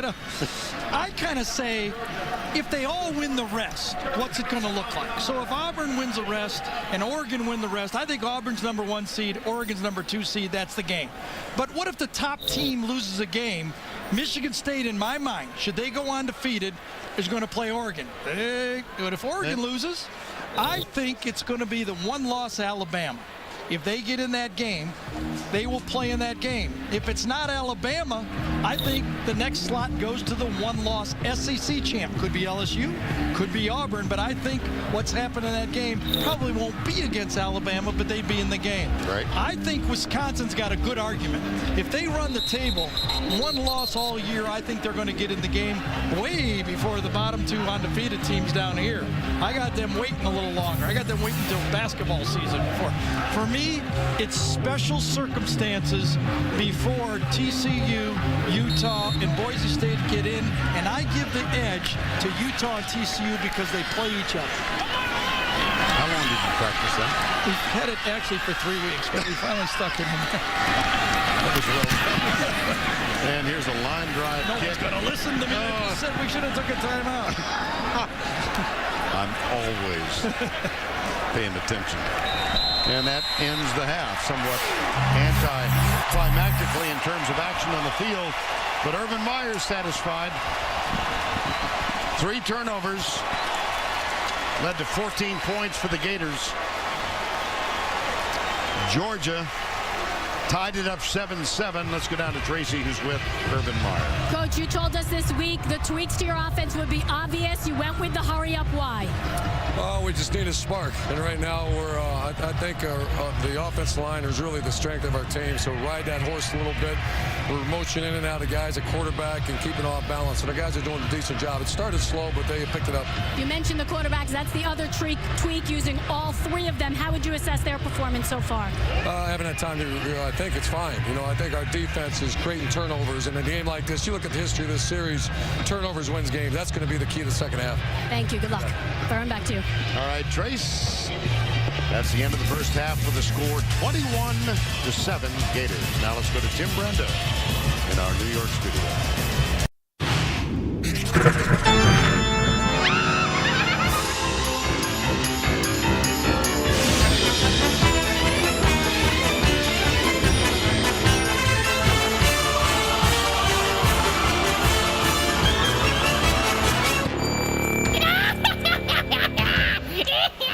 I love it. Florida, Georgia, as we get underway for the start of the second half. And moments ago, Tracy with Mark Rick. Coach, Florida comes out with the use of all 3 quarterbacks and the hurry-up offense. How have you had to adjust? Well, we just know if they got a certain guy back there, then we're going to have to play a certain defense. So there are some checks that we're making. Of course, they would go from what would be their running quarterback and then flip their passing quarterback back in the backfield. So we got just to make that adjustment. We got all the calls we need. We'll be fine. Murray struggling, 2 turnovers, very uncharacteristic. How do you get him back on track? You just got to relax and just play ball. The first one, they just did a great job of reading the route and jumping it. He hits the hands of another receiver and gets deflected. And now when he gets sacked, he's got to hang on to the ball. If he does get sacked in the future, he's just got to do a good job of hanging on to it. Thanks a lot. Tracy, thank you. That fella to Mark Rick's left looked very serious. I didn't see it. You were paying attention I to Mark was Rick. listening. Yeah, I was looking at his lips there. See that? Trying to see exactly what he said. He would be a sheriff. Here's Chris Rainey. Back to the 23-yard line as Florida takes over. Well, what most impressed you about Florida's offense in the first half? Just that they've taken on a lot, and they've changed a lot, and they had some mistakes, but Florida committed to it, stuck to it, and you can see they're using basically using 3 guys to take Tebow's 1 spot. Right. And they will continue. Yeah, they will. But I think more the effect of the game, the disappointment has not been the Georgia defense. Florida's been okay. The Georgia offense just hasn't done anything. Here's Rainey. And a quick first down for the Gators after the 36, perhaps the 37. Well, this time Rainey comes back into the backfield. That's where he ends up. He was split out into the slot, and you saw that time Brantley handle that snap that again went to his left. And now on first down, they come to the right side. It's Rainey again. This is a role that we saw him a couple of years ago. Yes, and you know, he's one of those guys that is a playmaker with the football. You know, that's the role when he came into the backfield along with Demps that changed the offense 2 years ago. Second down, 11. Maurice Hurt might have been leaning a little bit. And how about halftime trends, Garrett? Well, we talked about in the open that Aaron Murray had come on a little bit with A.J. Green being his kind of safety blanket, but you can see today the 2 interceptions, one a good throw, as Mark said, the other not, and then the sack fumble. On the other side of the ball, Brantley, with all the stuff he's had to do in and out of the quarterback position, he has thrown the ball accurately and made third down plays. Rainey and Demps have come through, and Florida's defense is back to being Florida's defense. That is the third motion call on Maurice Hurt. There's the, oh, that play looks familiar, doesn't it? Yes, it does. And here we go. It's Omarius Hines. Well. Well, Omarius Hines was the leading ball carrier in the last football game against Mississippi State. But this is the shovel pass. This is the Hernandez pass. Inside, pitch, and a double spin on this one. One spin one way, another spin the other way. How about that? And again, personnel problems as Stephen Wilkes is late getting on the fullback. Here's Burton, handoff Demps up the middle. Just handed this note, Vern. Not a good sign. Another good sign for Georgia. The last 2 years, 2 years ago they trailed to Florida 14-3. Last year they trailed 24-10, so 11 and 14 points. They lost by 39 and 24. That's an ouch. Yes, they need to stop the bleeding quickly. Blitz. Brantley. Caught, and it's hung on to by Frankie Hammond. That's not grammatically correct, but you get the idea. What a wonderful throw, the skinny post throw. This is the one when you watch Brantley in practice, you say, this guy's got it. He's taken on this time by Bakari Rambo. Lays the hit on him, the free safety, but Frankie Hammonds did just what Chris Durham did, held on to the football. That is a game of 17. Brantley sacked. From the corner, Brandon Boykin, number 2. Gets him. Yeah, I think he was trying to go to Carl Moore to the right on this one. It was going to be a quick pass. Watch Brantley look right. Nothing there. By the time he comes back, he runs right into the slot blitz. That's a loss of 7. Second down, 17. Opening drive of the second half. And Burton moves into the backfield position. Quarterback draw. Oh, boy, he got popped. Well, let's see where we found Trey Burton in the first half. Yeah, we called him Slash when we introduced him, and this is what he is. That one was almost a disaster, but quarterback, fullback, and of course he plays the H-back position, so he's caught the ball and run the offense. Valuable piece of the offense. Third and long. Remember the last one. Here's Brantley, 4-man rush, Georgia, left side, overthrows his intended receiver. That's Frankie Hammond Jr. Now keep in mind that Florida has all kinds of place-kicking problems. Yes. And I like that play call because I think Urban was going to go for it no matter what on fourth down. He doesn't want to punt. He can't kick a field goal this long. He was trying to get half of it on third down and go for it, the rest of it on fourth down. It would have been a 44-yard field goal for Chaz Henry. That's the quarterback out at wide receiver. Yes, it is. 4th and 12.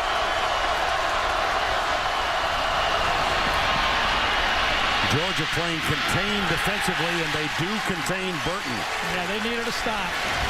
Was the snap to the left again that threw the play off here? Let's see if it was a snap from Pouncey to the left. That's been the problem, and I think that aborted the play. I think it was going to be that shovel pass option to the right, and Burton said, I got nothing to run to the left. No good.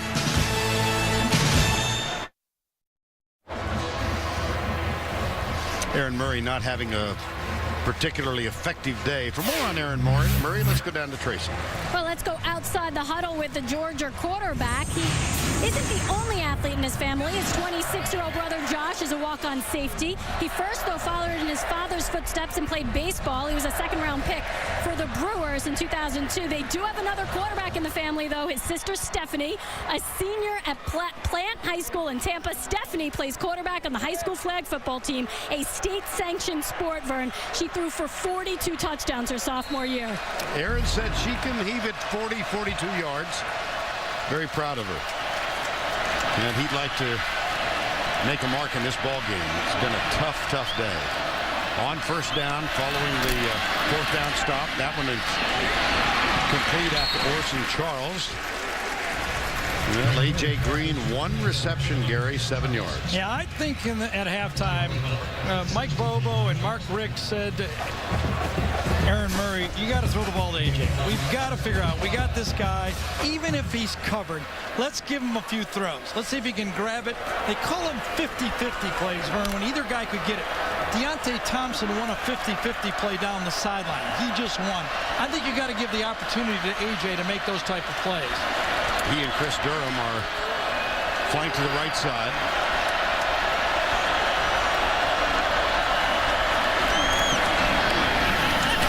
And that one's caught by Durham. He's got a first down, spins, knocked out of bounds by Janoris Jenkins. 50-50 play. Yeah, you know, in the first half, I think 2 plays can kind of sum it up.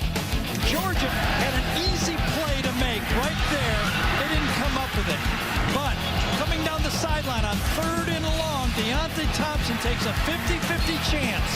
Could have just as easily been Georgia. Florida comes up with it, and winning those 50-50 plays, you know, you hear it in basketball all the time. That loose ball could have gone to either guy. That time, Deontay Thompson got that 50-50 chance. Well, see, the note, it's been a long time since Georgia overcame a halftime deficit in this game. There's Jelani Jenkins, number 43, making the tackle. Well, you look back, this has been a series of runs. The last 20 years have been owned by Florida. They're 17-3. The 80s, Georgia won 9 out of 10. And right now, Florida is in command. Yeah, well, Mark Rick has won, 77% of his games nearly, okay, right. At Georgia. But he's 2-7 against Florida. It is what it is. Second down, 8.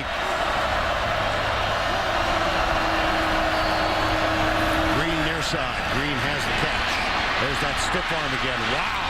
There's another one. Wow. Careful, he might get flagged. They need to make him the focal part of the offense. Force Florida to tilt a bit.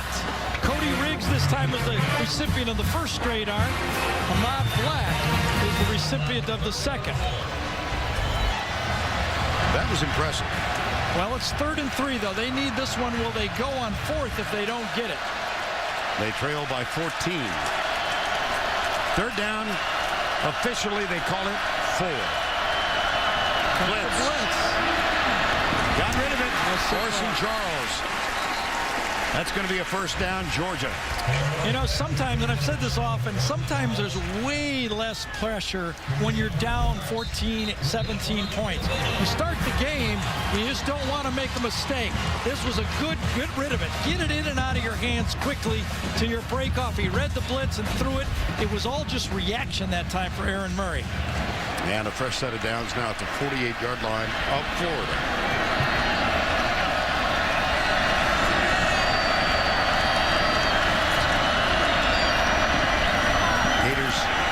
Reverse.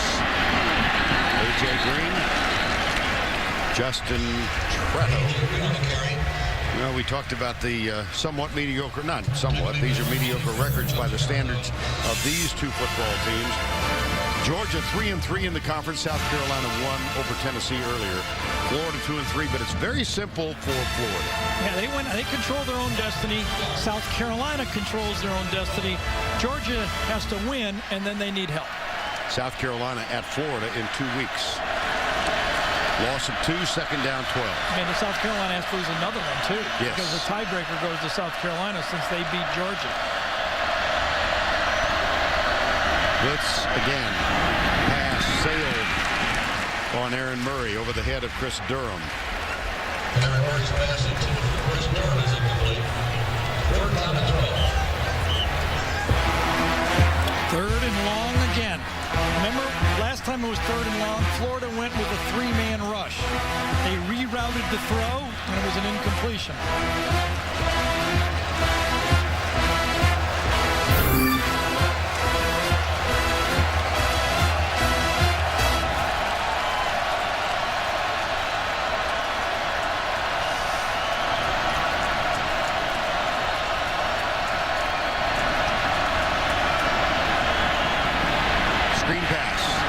Charles, a blocker in front.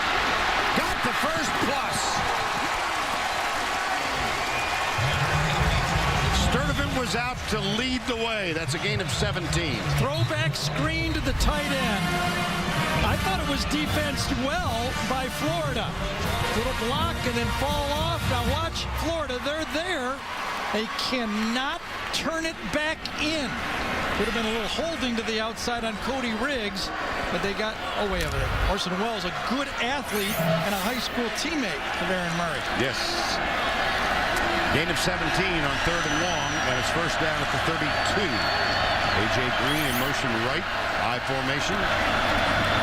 Handoff. Caleb King, nice move at the line of scrimmage. Ahmad Black, number 35. This is exactly the type of drive Georgia needs to get back in this football game. I mentioned that matchup between Murray and Charles. Orson Charles, fun story, I think. He was on his recruiting visit to Florida. He was taking pictures of Tim Tebow's Heisman Trophy. He took a step back and knocked over the BCS championship crystal. $35,000 trophy. And he called Aaron Murray, who was on his way to Gainesville, and says, guess what I did? They both wound up in Georgia. But insurance did pay for the trophy. Murray. Holy cow. Looks like his brother. Holy cow. Sliding into second.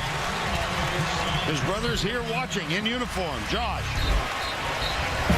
Well, he wanted to throw it once, twice, and then he decided, I got to use my athletic ability. And he runs away from those athletes from Florida, gets as much as he can, and gets down after the first down. That is a wonderful play. There's Josh Murray, 26 years of age, a senior walk-on, 5 years, as Tracy told you, in the Milwaukee Brewers minor league organization. He has been on the field a couple of times on special teams, kicking. And now it's time for this guy out here, Green. I like to throw it in. Into the end zone, Charles, no. 7 on 7, 9 yards deep. Ronald Powell, who was recruited as a defensive lineman, but has moved to strong side linebacker. Ball could have been caught, but I think Powell shoves him out wide enough. It would not have come down with it anyway. I would like to see that fade pass. Jenkins against Green. 2 number 1 picks going against each other. Well, there they are on the right side of your screen. Jenkins laying off a little bit. Second down 10. Blitz again. Left side with a blocker. To the 10-yard line. It's Caleb King.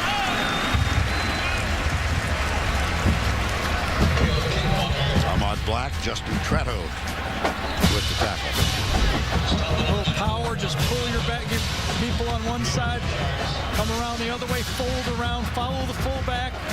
Chappis didn't get anybody, but it's enough to make it 3rd or 3 or 3rd or 4 right in that area. Now the Sturdivant pulling and leading the way again. 3rd down 4 at the 10. In the slot. Green is in the slot real close.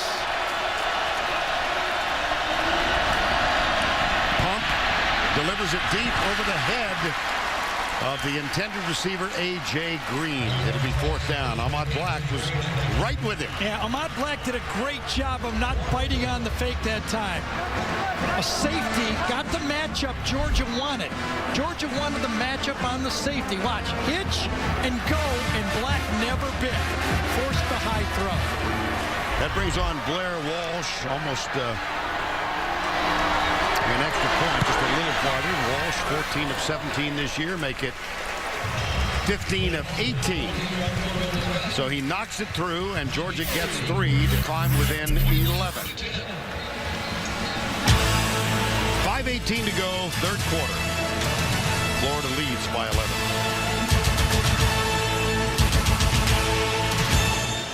And these beautiful shots of downtown Jacksonville and the St. Johns River, provided by Goodyear, aerial coverage of the SEC on CBS Sports.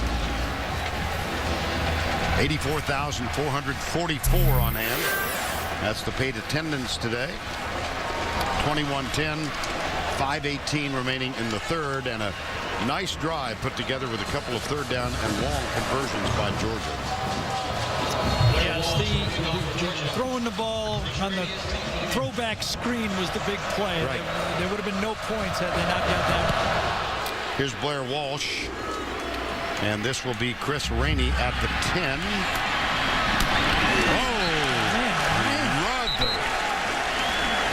Chase Vassar, a redshirt freshman outside linebacker.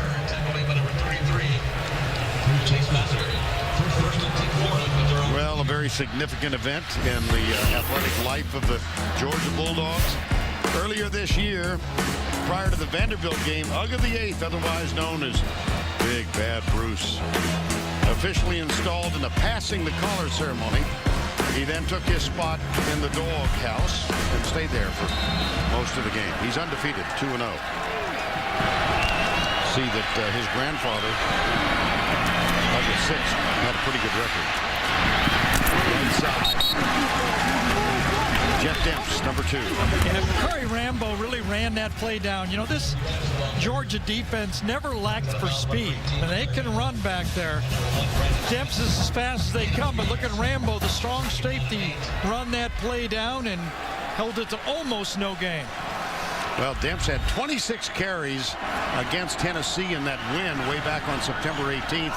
But injured his foot in that game, and he's only had 24 carries coming in the rest of the games until this one.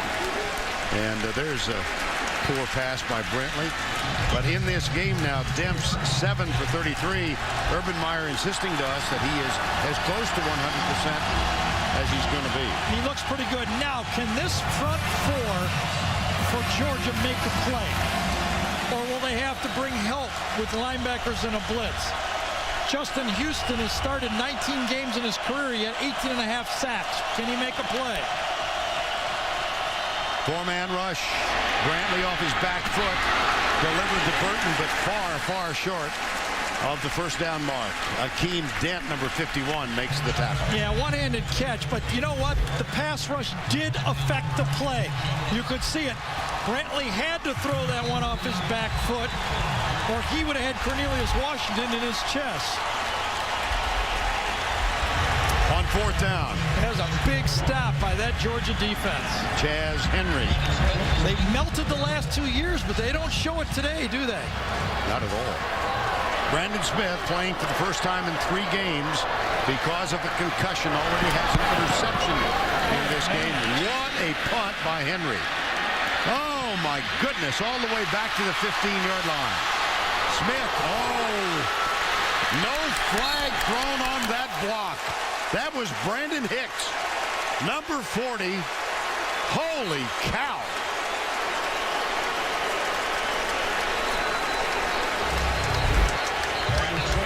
I think it's Ogletree, isn't it? Number 9 that comes, and oh boy, right in the ear hole.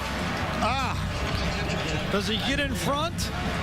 I don't think so. That is a dangerous hit, the one that you really have to be careful with. No call. Well, Tim, we all know you well enough to know that you would refer to that as a trap game. Wow. number one in the country. They're going down fast, aren't they? Ooh, brother. First down 10. That was a 61-yard punt and 16 on the return. Here's Murray. Comes near side, sidearms it incomplete. Needed to throw that ball to A.J. Green. He's got his head down again. A.J. has too much long speed. It's on the bottom of the field. Watch his long speed. He's got him. You throw that ball out there, he's got him. Now watch him, his body language. See, his body language is, Aaron, throw it. Just let it go. Give me a chance. When you have 12 yards and you're the top-rated receiver in college football, you get a little frustrated. Second down. It's going to be close. They've only got 9 seconds left. They haven't broke the huddle yet. And Murray looking at that checklist. He's going to try and get this thing snapped. They've got 2 seconds. They do get it snapped. The handoff. That wouldn't be good, though. Yeah, it's not going to be a good deal. That probably would have been better advised to bury a timeout there, as hard as it is to do in the second half. But this drive is so important. Yeah. Well, you said to me during the commercial break. Yeah, this is the one they need really badly. At least a drive. At least another shot at a field goal with their good kicking game in Walsh. Deep into the third quarter now. It's 3rd and 9. Yeah, 3rd and long again, right? A.J. Green comes wide left. Here's Therms in a slot. Ely is alongside Aaron Murray. Florida showing a blitz look. They are not blitzing. They're bringing 3. Murray deep. Oh, he's got a man wide open. It's Tavares King again, who stepped out of bounds in front of Will Hill. I think Cody Riggs fell down on the play. The corner to this side. Let's see if he was rolled up or he just fell down, because he was too open. Goes to jam, and yes, he just falls down. That's the breakdown in the play right there. Interesting, Jeremy Brown hasn't played in a while. It's been all Cody Riggs out there. Cody Riggs, number 31, for number 8, Jeremy Brown. Florida had their big play 3rd and long. Now Georgia gets theirs on 3rd and long. And they had one on the previous drive that screened Orson Charles. So now, after the 30-yard gain, it's first down, play fake. Murray, he'll scramble. Goes right, chased by Hicks. And out of bounds at the 30-yard line. He's a good-looking athlete, isn't he? Yeah. He's going to get nothing but better. Penalty on the flag on the field, huh?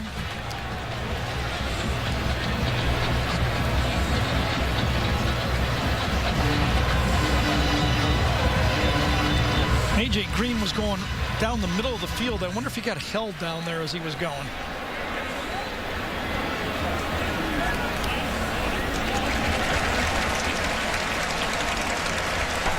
Holding.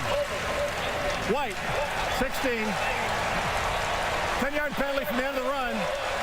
First down. Yeah, A.J. was in a tight split that time, matched up against A.J. Jones, and that might have been where it happened. Just one hand. Just one hand on him. Didn't mean a lot. Right there, see it? Right as he came up was actually on the tight end. As Orson Charles came out and broke from the line of scrimmage, that flag was thrown right away. 7 penalties on Florida, 3 of those motion calls. Illegal motions on Maurice Hurt. Boy, has Georgia answered the bell, huh? Yes, they have. Yeah. 2:10 to go, third quarter. First down 10 at the 22. In a 21-10 ball game. And remember last time they didn't throw one ball. Well, they threw the hitch and go, but they didn't throw the fade to Green. Carlton Thomas is the deep back in the I formation.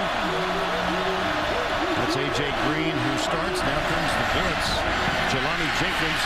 Murray shakes that first contact and is tackled as he gets to the 19. Now let's go to Tim Brando for this Heisman Watch, presented by Nissan. All right, Tim, thank you. That's not fair. Now he catches passes. Second down, 7.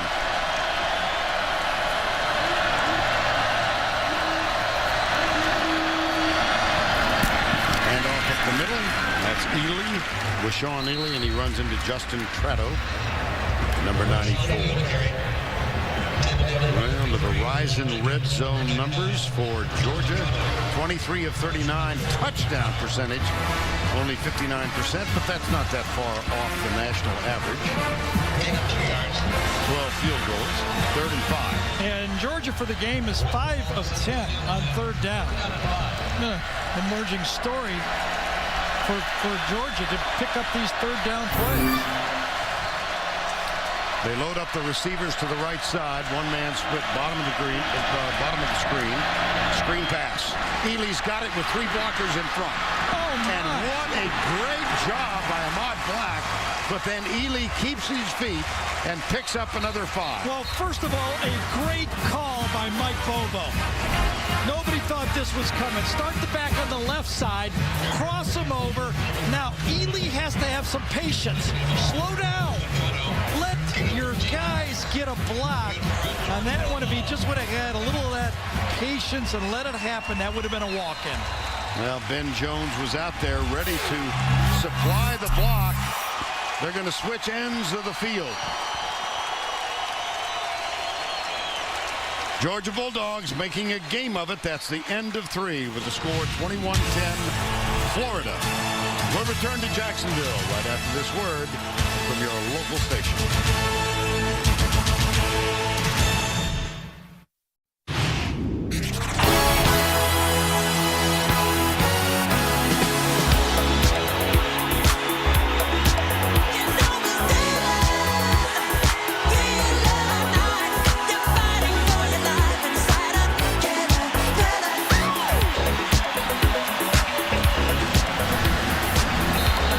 Scene here in Jacksonville, Florida.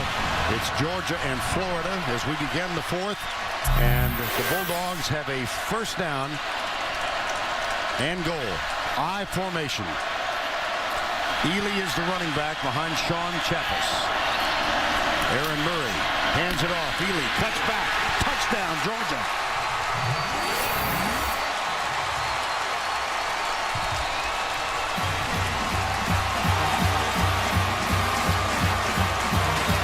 Decision whether Mark Richt will go for 2. He can make it a 3-point game if he makes it. But remember, if he misses it, it's a 5-point game, meaning a field goal makes it an 8-point game. Walk it in, and he's going to go for 2. Looks like his chart tells him go for 2. You agree? Makes it. Oh, thanks. I think it's a little early, personally, because even if you kick the extra point and Florida kicks a field, you're down by 7. Isn't one of the maxims never go to 2? Great play here. Okay. I was wrong last time guessing with him, so we'll go with Mark. Out of the gun. Roll out. Murray, nobody open. Finds it into the end zone, and it is picked off. Will Hill with the interception. Just don't understand why they didn't throw the ball to A.J. Green. That was where it was designed to go. You put it up real high and let him try to jump up and get it. Another look.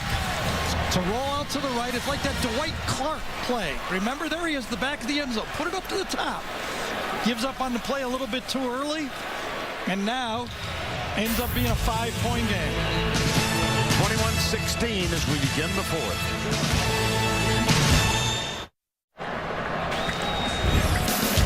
Next Saturday, we're going to take our show down to Baton Rouge, where Alabama, Nick Saban goes back to LSU again.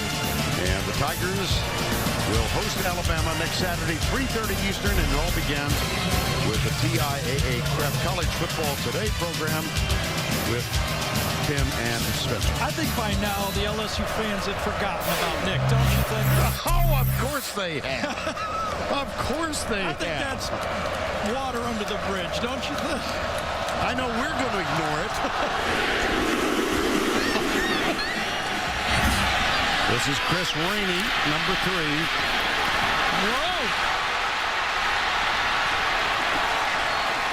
Wow. They're playmakers, I'll tell you. Alec Ogletree, number 9, one of the fraternal twins on this team, is there to make the tackle. Well, of course, Rainey was not available for Florida for a suspension for 4 weeks. Comes back now and produces another big play in the special teams. You know, special teams are one thing, but you got to have the type of athletes to make them. Well, now, if you're the Gators, you've had the ball twice in the second half and not much going on. Right. I think they just do what they've been doing. I mean, yes, Georgia has lit up here a little bit. Their defensive line probably got a good talking to at halftime, and they're starting to play again. Let's see what happens. Burton at quarterback. And they get a modest gain. Yeah, I don't think either side changes anything. You know, I think, you know, Todd Grantham is saying, look, you know, they made some plays. They won a couple plays, jump balls we should get. But I feel comfortable with our guys and our system. Well, just watching Urban Meyer signaling his offensive team, keep it going. Here's Rainey up the middle, and he stopped short of the first down. You know, this is, by the way, first time we've mentioned this, the first time since '79 that neither team was ranked. This is Florida's longest losing streak since '99. Go back to '88 for their longest regular season streak, and its first career three-game losing streak for Urban Meyer. And there's a player down at the 43. DeMarcus Dobbs, who we mentioned he's wearing number 31 today to honor his teammate Quentin Banks. Banks, a senior who had to give up the game because of a series of knee injuries, and what looks to be what DeMarcus Dobbs is, could be an ankle, I guess. You know, and Vern, look how different as we look at that injury up front. Just kind of rolled it, I guess. You know, in those three-game losing streak for Florida, they only scored 4 touchdowns, and 2 of them against LSU were drives of 16 and 17 yards. On 3rd and 1, here's Burton. Got it. Came around the corner, got the first down. Bakari Rambo, number 18, with the tackle. Well, we've seen Burton at quarterback, Brantley at quarterback, and Jordan Reed at quarterback. And this will be Burton again. On the depth chart, Trey Burton is listed at 4 different positions. Handoff, Demps. Gamble chasing it. Bakari Rambo catching it. Very slight gain. Yeah, that was strung out very well by everybody up front that time. Rambo made the tackle, but the defense set the edge, as Todd Grantham likes to say, and forced him wide and allowed those safeties to come up and make the play. Grantham, 10 years in the National Football League, most recently defensive line coach with the Dallas Cowboys. And he came in to replace Willie Martinez as the defensive coordinator, and they went with the 3-4 defensive alignment. Brantley in. Brantley pushed. That is going to be a fumble. And now it's fumbled back. Oh my That's the second time in this game we've seen that happen. Marcus Gilbert recovers this time. Saw the beanbag come out as Brantley was hit. By the time the play-action pass was made by Brantley, the pressure was coming from the outside already by Darrell Gamble. Now, scoop and score is what they say, but this time it's picked up and lost again. I think it was Marcus Doughton, wasn't it? It was, yes. Gamble forced the fumble. Doughton did not recover the fumble. Marcus Gilbert did. Remember that 91-yard drive in the first half? You're right. That's right. Trey Burton fumbled, and it wound up in the hands of Maurice Hurt. That was inside the 20. Holding. Defense number 19. Foul occurred during the first run. Therefore, the 10-yard penalty will be enforced from the previous spot. Go back to the first half, and Trey Burton, one of the trio of men who lined up at quarterback. This was that play, Gary. Burton loses it, gets popped out, and gets bounced back on the play. I thought for sure. You know, this was a very, I wonder if the hold happened on the return. Because it happened really late. Well, he said on the first run. Part of it. Yeah. Part of it. So after the penalty, first down and 10. Brantley back. Caught by Burton. It's been all blitz now. Marcus Doughton with the tackle. Sanders Cummings, number 19, is who was called on, and there it is right there. Yeah. And that's before Brantley loses it. There's the play. And that's a wonderful call. And also, just one of those plays is just a silly call. Just a silly play by Georgia defense. You're going to get called grabbing a guy every time. If you try to jam him and push him, you might get away with it. But that hold like that's going to get called. 2nd down, 7. Brantley under center. Pitch it. Don't get much. That's Jordan Reed, tight end, former quarterback, who's also played quarterback today. Another one of those gimmick plays. This time, the pitch and well defended that time. King Dent just ate that play up. Last time Florida was in this position, they passed on the field goal attempt and went for it on 4th. They've got field goal issues with Caleb Sturgis. They're regular, not available again today. So it's 3rd down, 7 now, 5-point game. Matt Austin, timeout. Georgia. Pretty sure that Georgia only had 10 men on the field. 11 minutes, 39 seconds to go.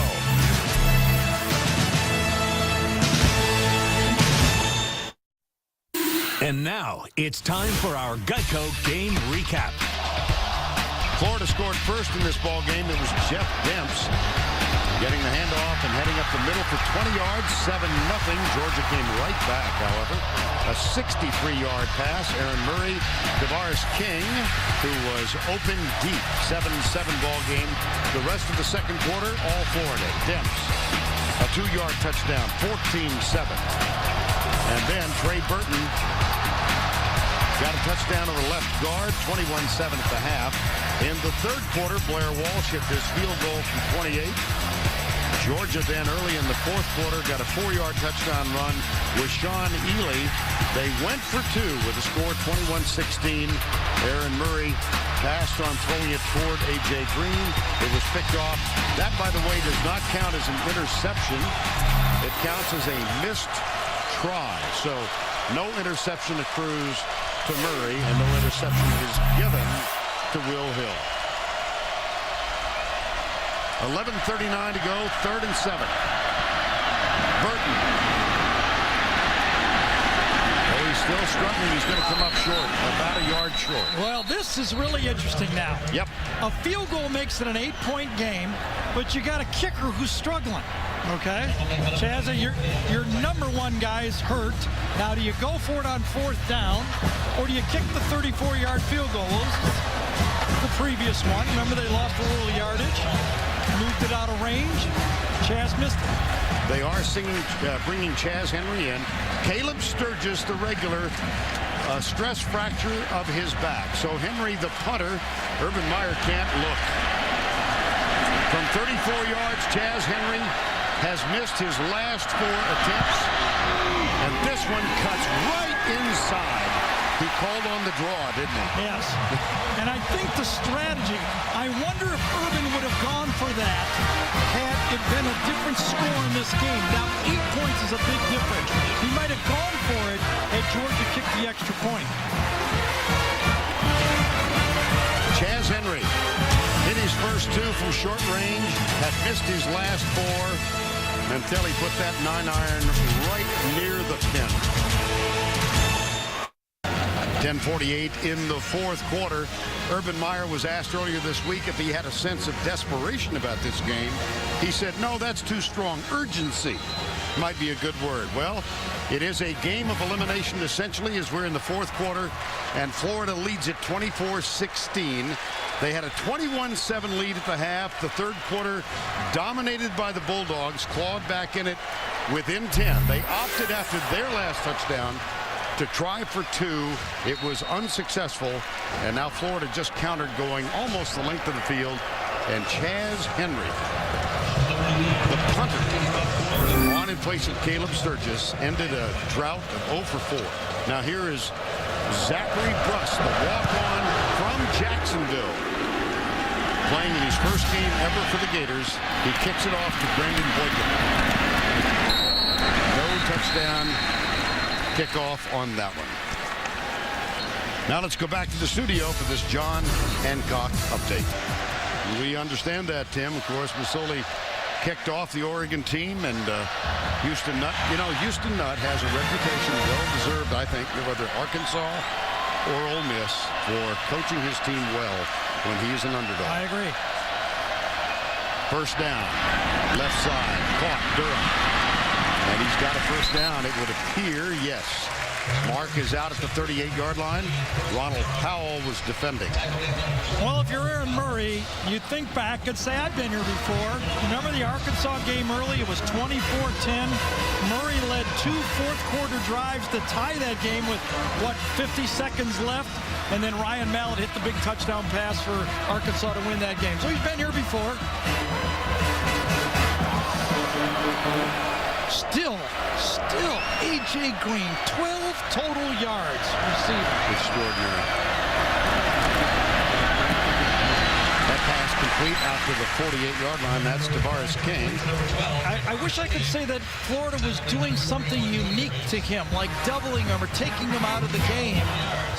I think that you just got to kind of call a play for him to the outside and let him battle for a couple balls.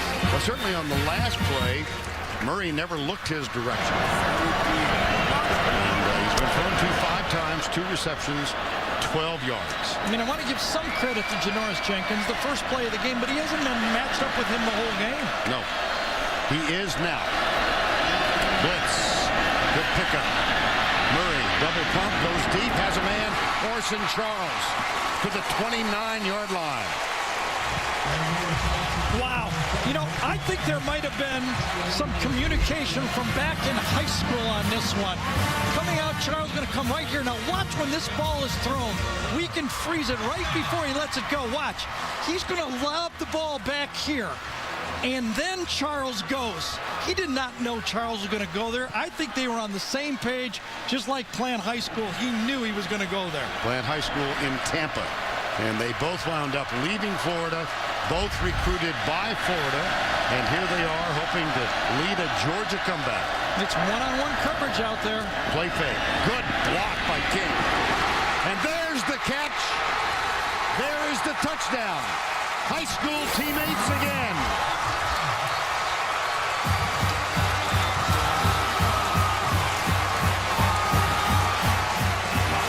Murray to Orson Charles.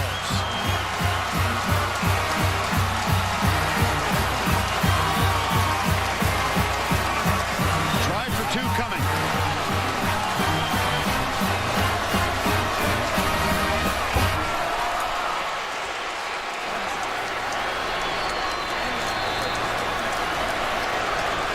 Well, they didn't have a smorgasbord of options available, so they found the tight end. And now they are within a 2-point try, successful of notching this one. It's a no-brainer this time. They got to go for it. Oh, yeah. A.J. Green, bottom of the screen. King is up to the top.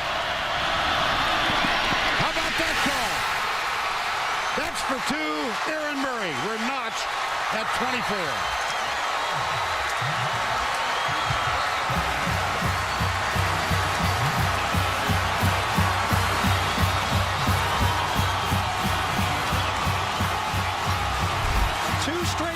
I think the mistake is made right here on the play-action pass. That's Brandon Hicks. He needs to help the outside technique. Watch Hicks. Watch how much he gets caught up inside. He never makes his drop, and that's a wide-open play to the backside. No help from a linebacker. Outside technique from the Psalm safety. And then, last time it was a pass. This time, they said, Aaron has been running the ball well. Let's try another one. And Aaron Murray has shown why he was the number 3 rated quarterback coming out. He's done it with his feet and his arm, and he's brought them from behind.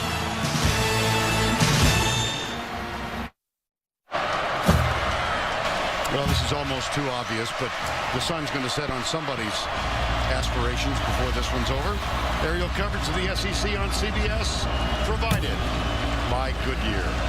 Watch the touchdown. Yeah, Caleb King should get some credit for this. They slide the line one way. Now coming from the left side of your screen after the fake, He goes down low and takes out A.J. Jones and cleans it up for Aaron Murray to turn to his high school teammate. 2 straight passes, 11-7. It's lucky either way. 7-11 or 11-7. Orson Charles has surpassed 100 yards in receptions for the first time in his Georgia career. He's got 6 for 108. And it's really nice the way Aaron Murray has settled down into this football game. You know, most guys just kind of wilt when they make a few first half mistakes. He has not. At 24, here's the kickoff. Chris Rainey is the deep man. He'll grab it at the 4. Knocked down at the 25. Derek Owens, number 20, with the tackle. I think there's a little, it's more than elimination game. It's desperation game. When you're looking at 3 and 4 losses on your schedule, you're knowing what this loss will do to you. This is all out football here today for these two teams.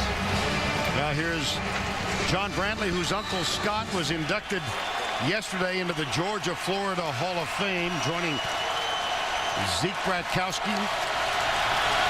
Knox Culpepper of Georgia. Here's the handoff.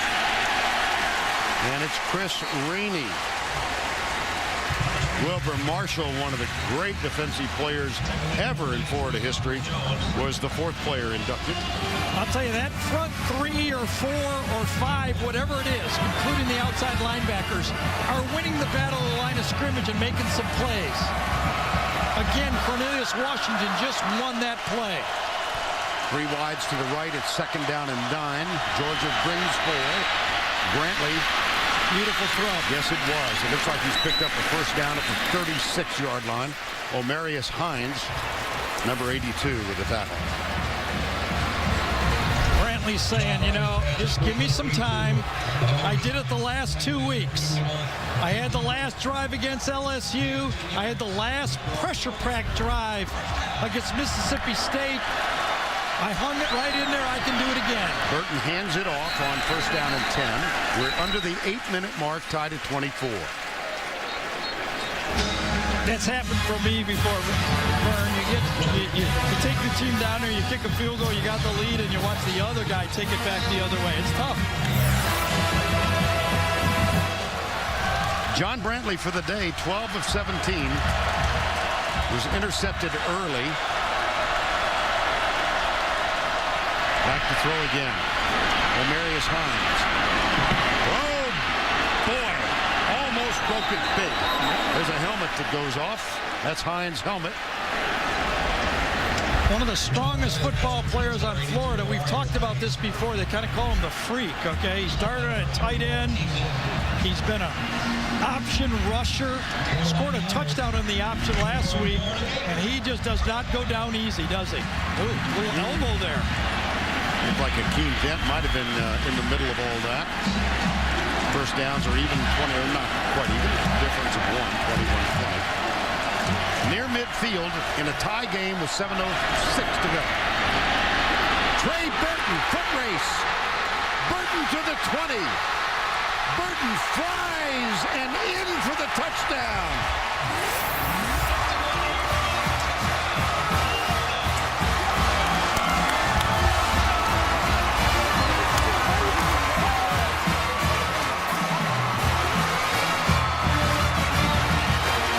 Go for 1.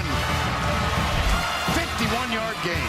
He just follows. It's the counter for the quarterback. Fake and keep, follow the pulling guard. And that's a little bit like we saw with Cam Newton. These running quarterbacks from the spread, those are tailback plays called for the quarterback. They'll take a look, and this one I don't think there's much doubt. No, but it's such a big play. I think it's worth a look, and he did cross. Yeah. Yes, Okay. he did cross. Ball crossed before the knee hit. Yep.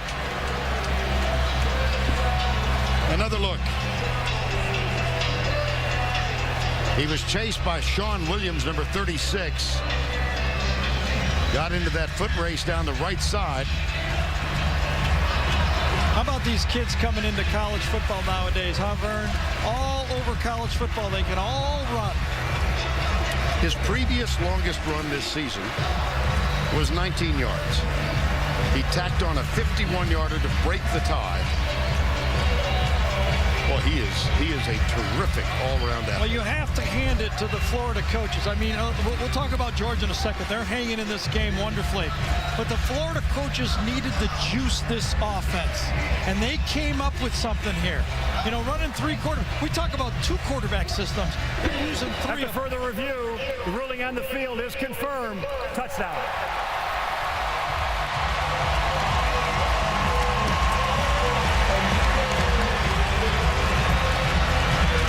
So the extra point coming up for Urban Meyer and the Florida Gators. Henry's been pretty safe on extra points. He hasn't missed one of these. Holder is John Crowfoot, number 47. Got it. Well, that 51-yard romp by Trey Burton worth another look. Well, Florida has run the ball 45 times in this football game, and Brantley is 13 for 18. That's a really nice balance. That is the 10th rushing touchdown this year for Trey Burton. He's chasing a mark set by a pretty good football player in 1987, Emmitt Smith. Well, not only is it a challenge for Aaron Murray and the Georgia offense, how about the Florida defense? They haven't stopped them once. They've scored every possession. Well, the last 3 possessions in the second half, 15 plays and a field goal, 8 plays and a touchdown, 4 plays and a touchdown. Yep. Just to underline your point, here's Brendan Boykin, and he can return it. He's got a chance. Now he's got a better chance, and he trips at the 45. And he was tripped by Zachary Brust. The walk-on. Oh, my. Number 98 couldn't get on the bus 2 weeks ago. Now he's the last guy that can save a touchdown. Boykin could have just made it 5. And watch this. 1 shoelace. But a big return nonetheless. 52 yards for Boykin. There's Brust.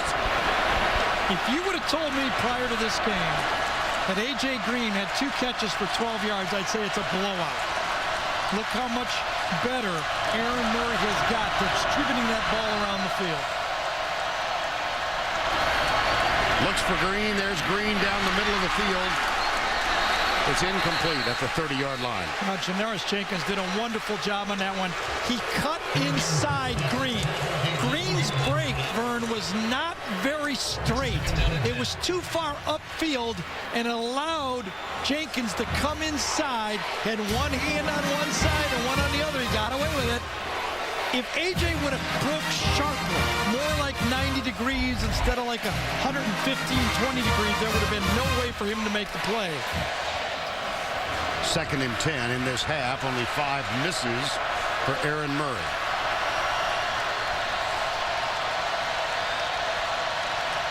Blitz. Inside screen dropped. 3rd and 10. Yeah, a little flag out there too, right in the middle of it. Aaron Murray's pass intended for Washani is incomplete.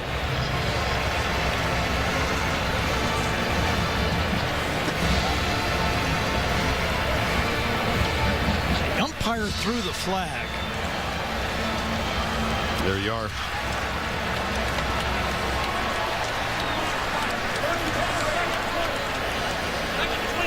Preliminary signal of holding. I think, is Urban Meyer going to turn this down? Looks like he might. Holding. Offense 61. Penalties decline. 3rd down. Now he'll roll the dice with his defense. Yeah. It's not 1 down, though. It's 2 downs to pick up 10 yards. I would assume that Georgia would go for it, barring a sack on the play. 3rd and 10. Ben Jones, outstanding center. Will snap it back to Aaron Murray. Blitz again. Down the middle it goes. A.J. Green. Oh, my goodness.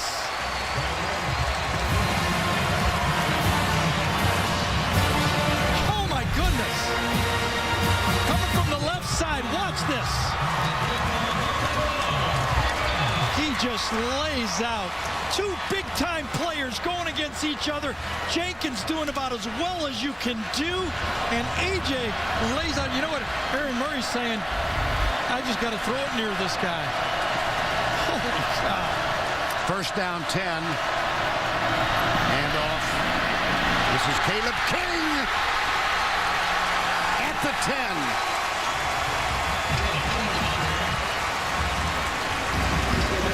Caleb King, last time we showed you his block. This time I'm going to show you his patience. Inside that offensive line. Pulled by Gates. Follows Gates. Wonderful job by Canarius Gates, the freshman that time, to find someone. And wow, did Caleb King just stay there, be patient, and hit the hole. First and goal just inside the 10-yard line. A.J. Green back in the game.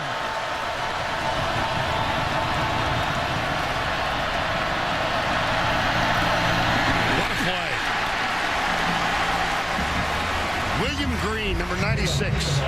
Just love watching all these great athletes compete out here. Isn't this something? One in, one out. Good players on both sides. You got to stand up, compete, don't back down, because they got good guys too. William Green with the tackle for loss. He lost 5 at second and goal at the 15 with 5 minutes remaining. In the slot this time for A.J. And Charles is split out. So is Chris Durham. Tavares King, top of the screen. Here they come. Indeed. Left side, King, no.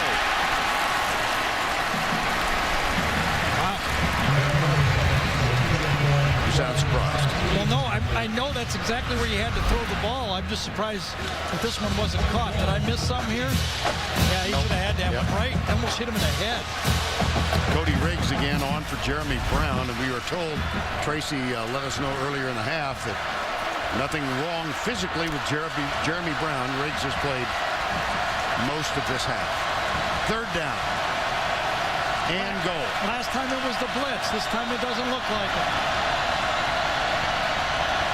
3 down, they bring 4 into the end zone. Touchdown. You pronounce it A.J. Green. I guess they were just saving it. And Aaron Murray did exactly what you have to do. You throw it right at the back of the head of the linebacker. Bostic was right there. Ahmad Black was right there. Will Hill was right there. But so was A.J. Green right there. Ty Fricks will snap it back. Blair Walsh butters home with 4:36 remaining in the ballgame. We're tied at 31. He threw it right at the back of the head of Jonathan Bostic. They had him bracketed. This time Aaron Murray said, I'm throwing it to my guy. Watch this. He's going to throw it right at the back ahead of this guy. Got a matchup, but he's got help deep. Throw it right at the back of his head. He does. Right over the top of his head. The two safeties can't get there. If you throw it any higher, they're going to get it, the safeties. That's how you're taught to do it. And then there was the matter of holding on to the ball when you knew you were going to catch it.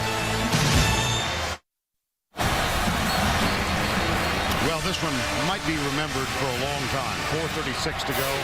Georgia has just marched back to tie this up on a catch from A.J. Green after a great third down catch to keep the drive alive. Florida had a 21-7 lead.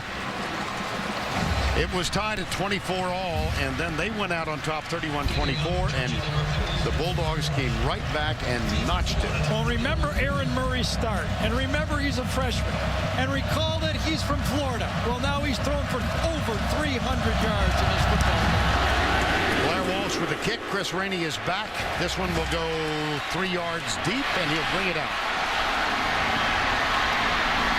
And he breaks a tackle to get across the 35, out to the 37.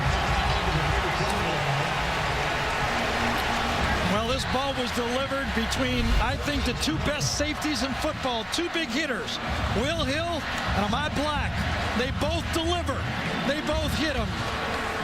But they don't jar that football loose. There was a delay on the touchdown call from 2 officials to make sure that he had control. You know what Georgia fans are cheering right now? They're chanting, lock out, NFL lock out. They want him back for another year. First down. Here's Burton. Comes left. Out to the 40. 4:23 to go. Keontae Tripp, number 75, one of the backup defensive linemen for Georgia. Florida has all 3 of its timeouts left. Georgia has used 1.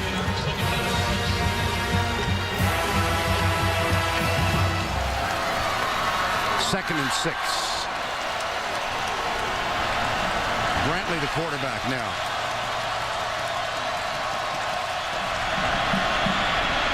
He delivers on a rope. That's going to be close for a first down at the 46. Omarius Hines with the tackle. I'm really smiling about all those people that thought John Brantley doesn't have that big league arm we all talked about prior to the season. You give this guy time to throw, he's as good as anybody throwing in college football. And look at the mark he set today, 14 of 19 for 176. This is first down 10. And it's Trey Burton for a couple.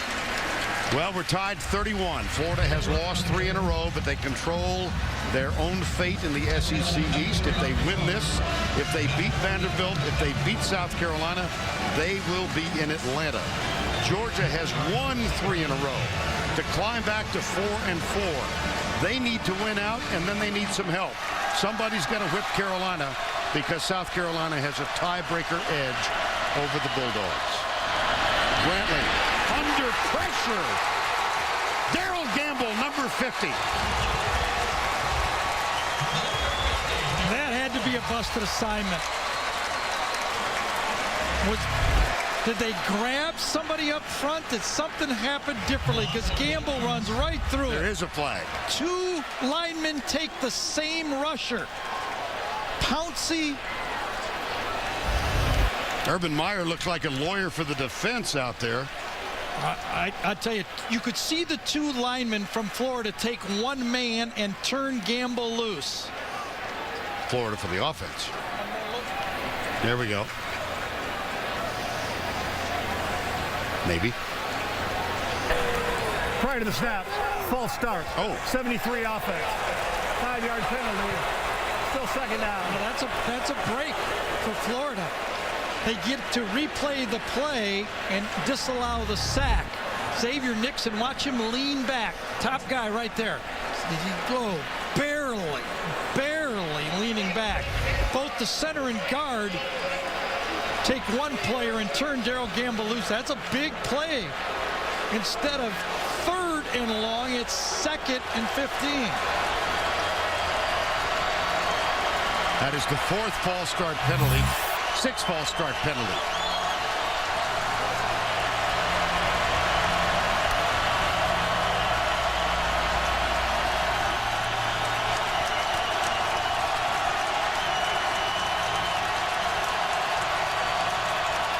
Brantley steps up across the middle. Caught.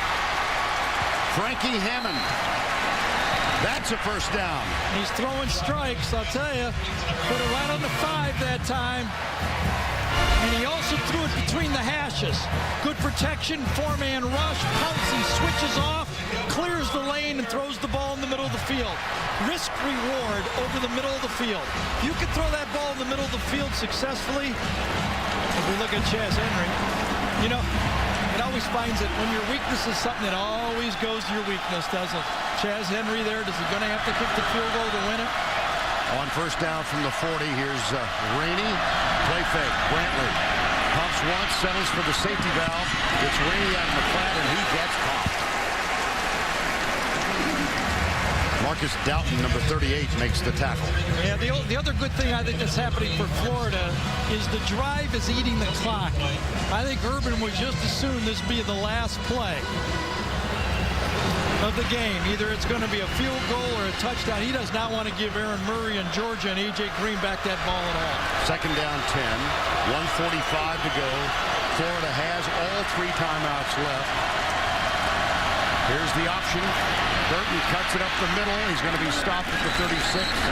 It'll set up 3rd and 5, or perhaps 6. Hakeem Dent makes the stop. Timeout. Nope. I don't think so. I don't think so. No timeout. All right.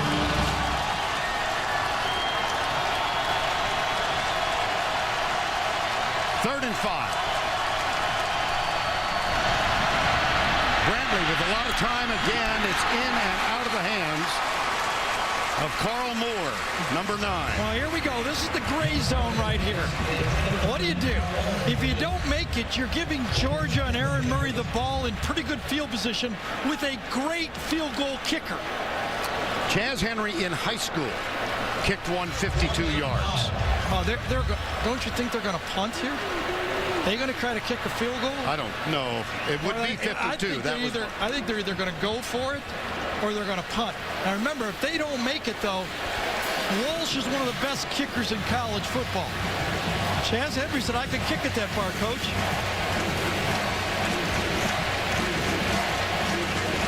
If they try the field goal, 52 yards. Oh, man. This was against Mississippi State. This was Chaz Henry, and it was wide right. Got plenty of leg. It's the accuracy. Delay of game. Well, now there's no issue. Right. You either go for it or you punt it. Oh, they're punting. Yeah.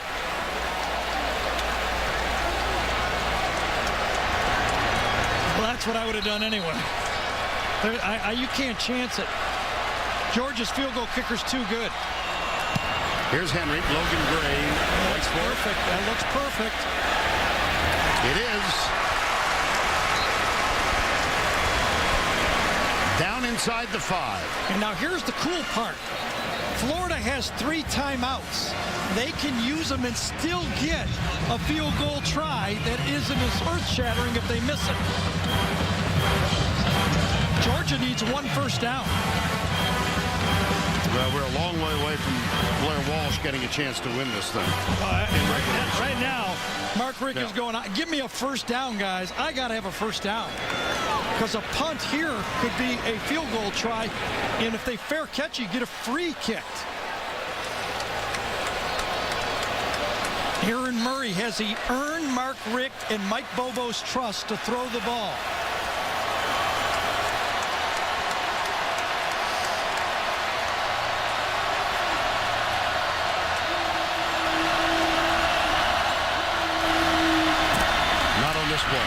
King. Timeout, Florida. They have 2 left.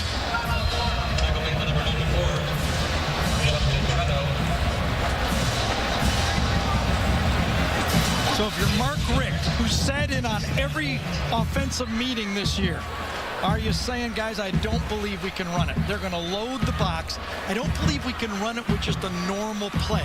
We're going to have to do something different. Quarterback draw, screen, quick slant, something. Play action pass to the fullback. And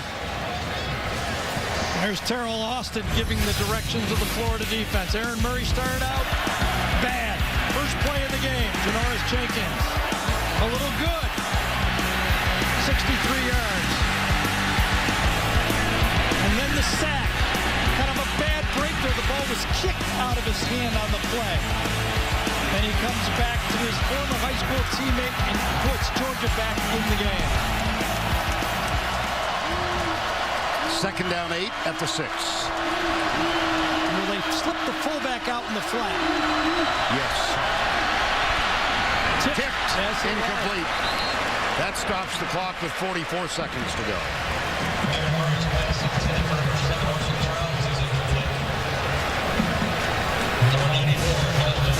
He was going to Orson Charles again.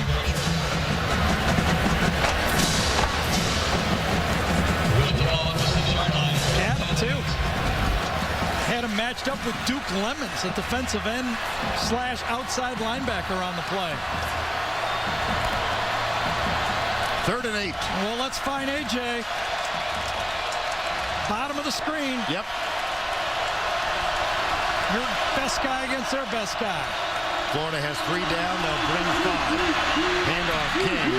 No, sir. It's going to be 4th down. Progress is whistled inside the 10. And the clock stops with 37 seconds to go. Florida calls timeout. They have 1 left.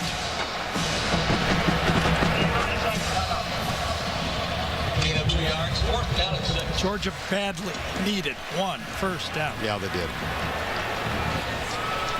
That incomplete pass, by the way, that was tipped by A.J. Jones saved the timeout. It sure did. Also saved the first down. Tonight on CBS, it's a night of drama and mystery, beginning with CSI, followed by back-to-back new editions of 48 Hours Mystery. That's tonight on CBS. Well, you've got an All-American punter in Drew Butler.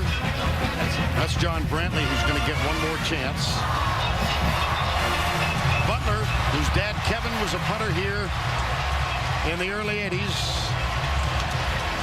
And Chaz Henry is the place kicker now because of the injury to Caleb Sturgis. So here we go.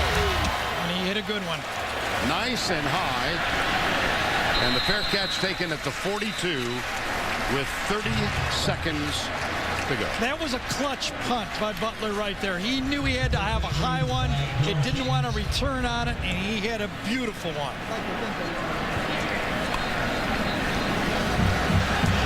Florida has 1 timeout left. Georgia has 2. And I think Henry says, you know what, I'm not too nervous on a tie game kick. Give me a 50-yarder. I'm not nervous on one of those. They need about, 20, 25 yards, 30 yards maybe. Mike Pouncey will snap it back in the shotgun. This has been a problem for Florida so far this year. Thought they had it corrected. We've seen a couple of errant snaps today. John Brantley has had a great day. Snap a little low. Brantley steps up. And it's dropped by Frankie Hammond. 24 seconds to go. Well, Chaz Henry's career long at Florida is 39 yards. Mentioned as a high school senior in Dallas, Georgia, by the way. He hit one at 52. Yeah, that's ones he's made, though. He can kick it farther than that. Okay. He's got more leg than that. 2nd and 10. Deep in the middle, almost picked off.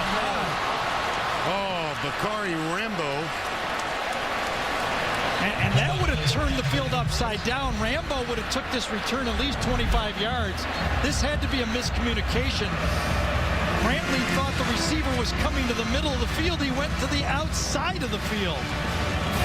Rambo would have had that ball at least to the 40-yard line going in. 3rd and 10.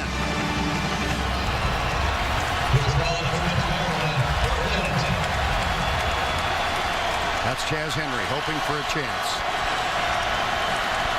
Burton.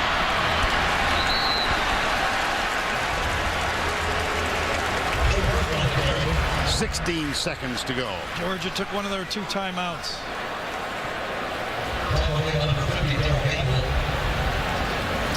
Fourth and 7.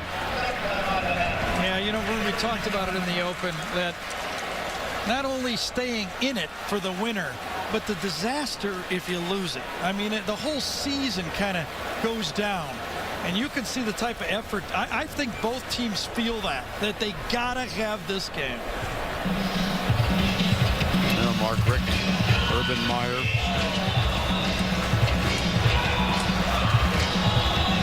Myers wants to talk to somebody. Anybody. Urban Meyer, it has to be, let's get our blocks first before we run and cover this kick. A blocked kick can beat us. Well, Mark Richt has his special teams have excelled in his 10 years at Georgia, but they have no blocked kicks this year. Brandon Smith is back. It's a little pooch bunt of sorts, but it's a dandy. Oh, muffed. Picked up by Brandon Smith. Nailed at the 6. It's overtime.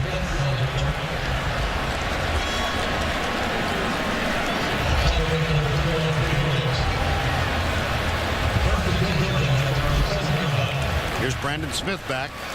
Whoops.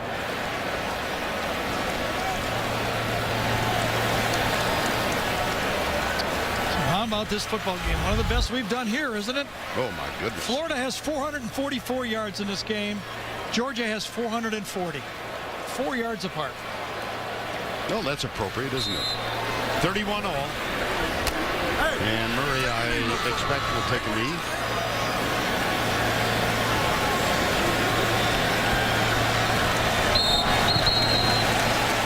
Overtime in Jacksonville. Overtime.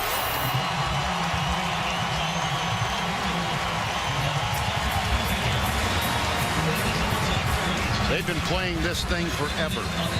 Overtime rules went into effect in the 90s. This is the first overtime ever.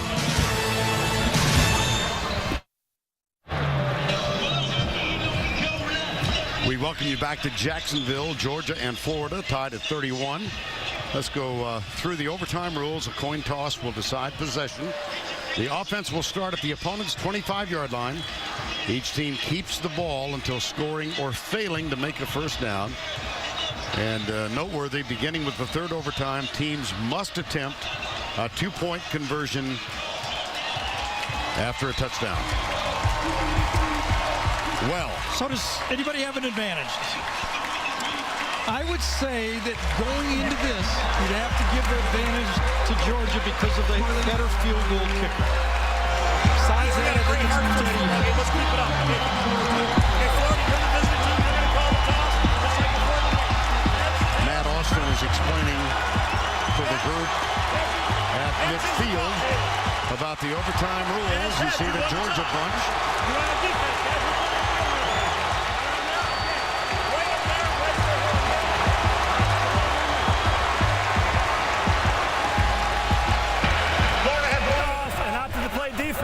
Georgia will have the ball, 1st and 10.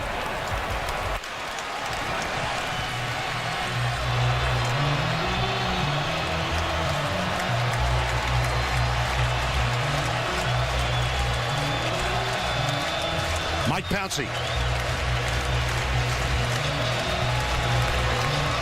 Matt Elam. Laurentry McCray. And the Georgia Bulldog sideline. They were down 21-7 was Georgia at the halftime break. Florida looked to be completely in command.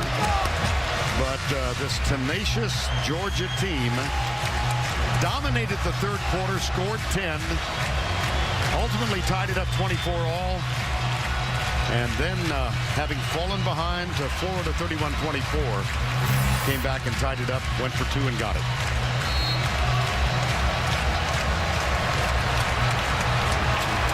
A.J. Green came alive in the last drive. Got the wild card with Orson Charles at tight end. Charles not in there right now, is he? Caleb King is the deep back, and Charles is not. That's A.J. Green starting in motion. Play action.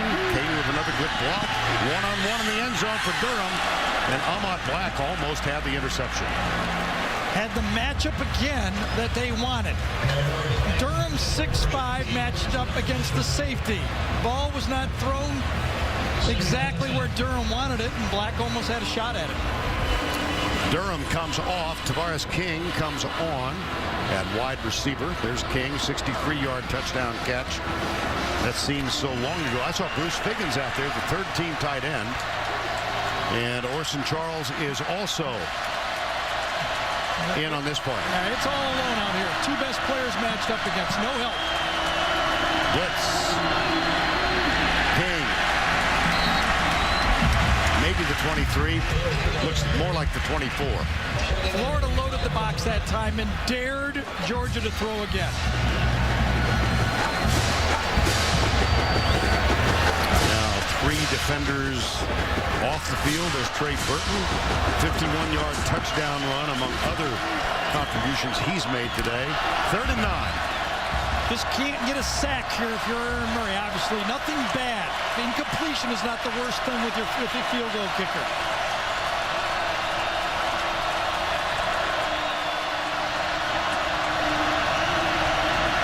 Here's the snap. 3-man rush.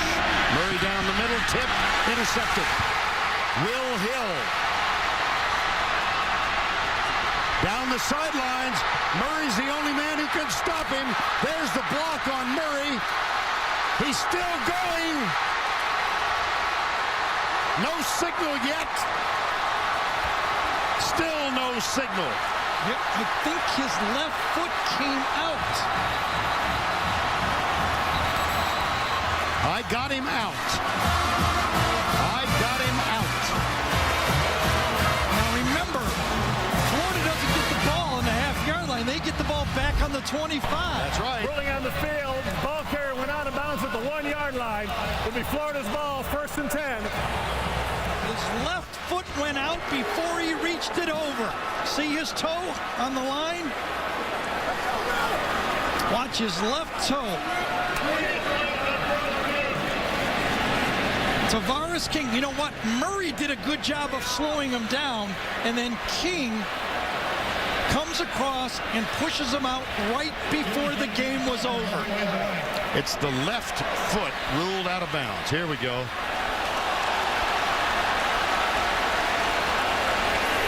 That one is blocked. Now you can't tell where the Can't ball is see it. relative to Well, you can't see his foot either.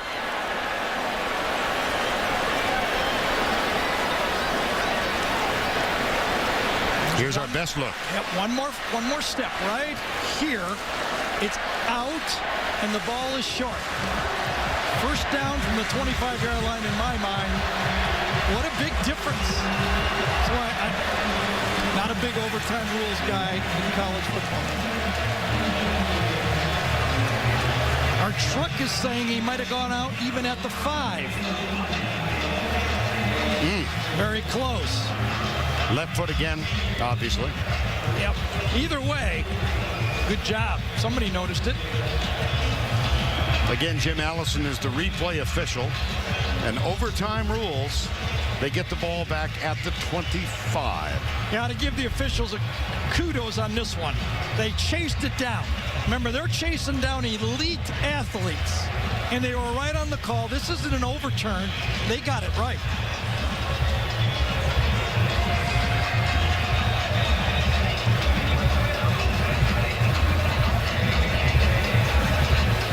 That was the one thing Aaron Murray couldn't do, was throw the ball. He had a guy right in his face when he threw it. After review, the ruling on the field is confirmed.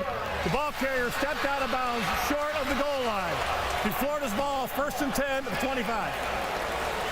Well, first of all, let's go back and look at the play. Pressure up front in Murray's face. Comes right up the gut here into Murray, and then over the middle, the ball gets tipped back. Watch Murray. He gets pressure up front.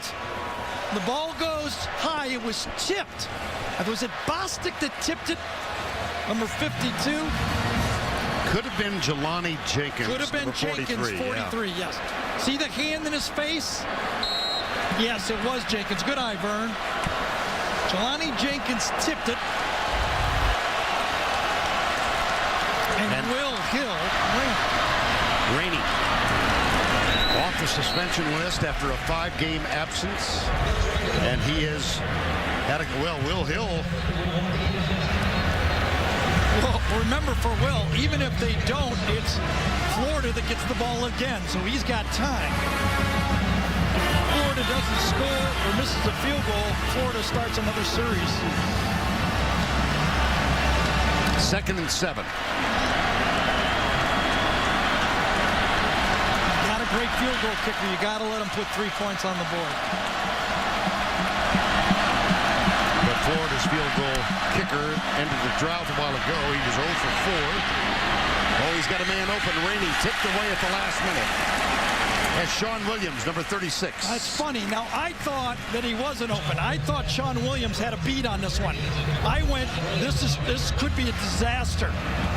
Sean Williams was all over the play, and I thought that was just too dangerous of a throw. I'll defer. I gave you the one before. I Yes. Well, we share and share alike. Now, what does he do? What does Urban do? Does he trust his field goal kicker and run it right into the middle of the field and give him a field goal try to win it? You know, a running play could pick up the first down. Burton's the quarterback on 3rd and 7. They'll throw it. Swing pass. Caught. Out of bounds. It's going to be up to Chaz Henry. Yep, left hash. Well, that was a nice change-up. They had the running quarterback in there, but they threw the ball. Chaz Henry came on in place of Caleb Sturgis. Sturgis, an outstanding place kicker for Florida, finally yielded to a stress fracture in his lower back. They thought they'd get him back. This week they did not. Chaz Henry for the win. Do they ice him? Oh, they will. 37 yards. You could tell that was coming. Yep. Watch a mark. Yep, timeout. This is fun, isn't it? My gosh. Well, Chaz Henry. He hit his first two when he first replaced Caleb Sturgis, but he missed that big one against Mississippi State wide right. That was his first field goal attempt today from the right hash. He then, knuckled it in, showed some emotion, and now Chaz Henry, the senior punter, as Aaron Murray can do not but say a small prayer. Henry. Yeah, of all his interceptions, the one Aaron's going to regret the most is that last one.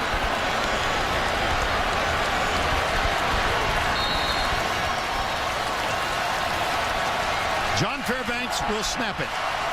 John Crowfoot will hold it. Chaz Henry will kick it. This is for the victory. Oh, it could be good. It is good. Florida wins.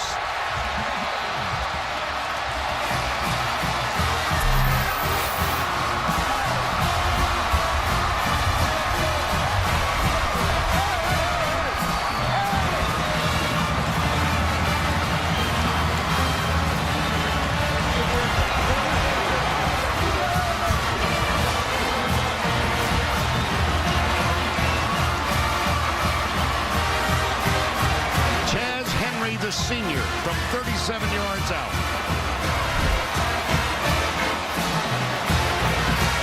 My old friend Ben Agajanian would say, good snap, good hold, good kick. Couldn't get it more in the middle than that one.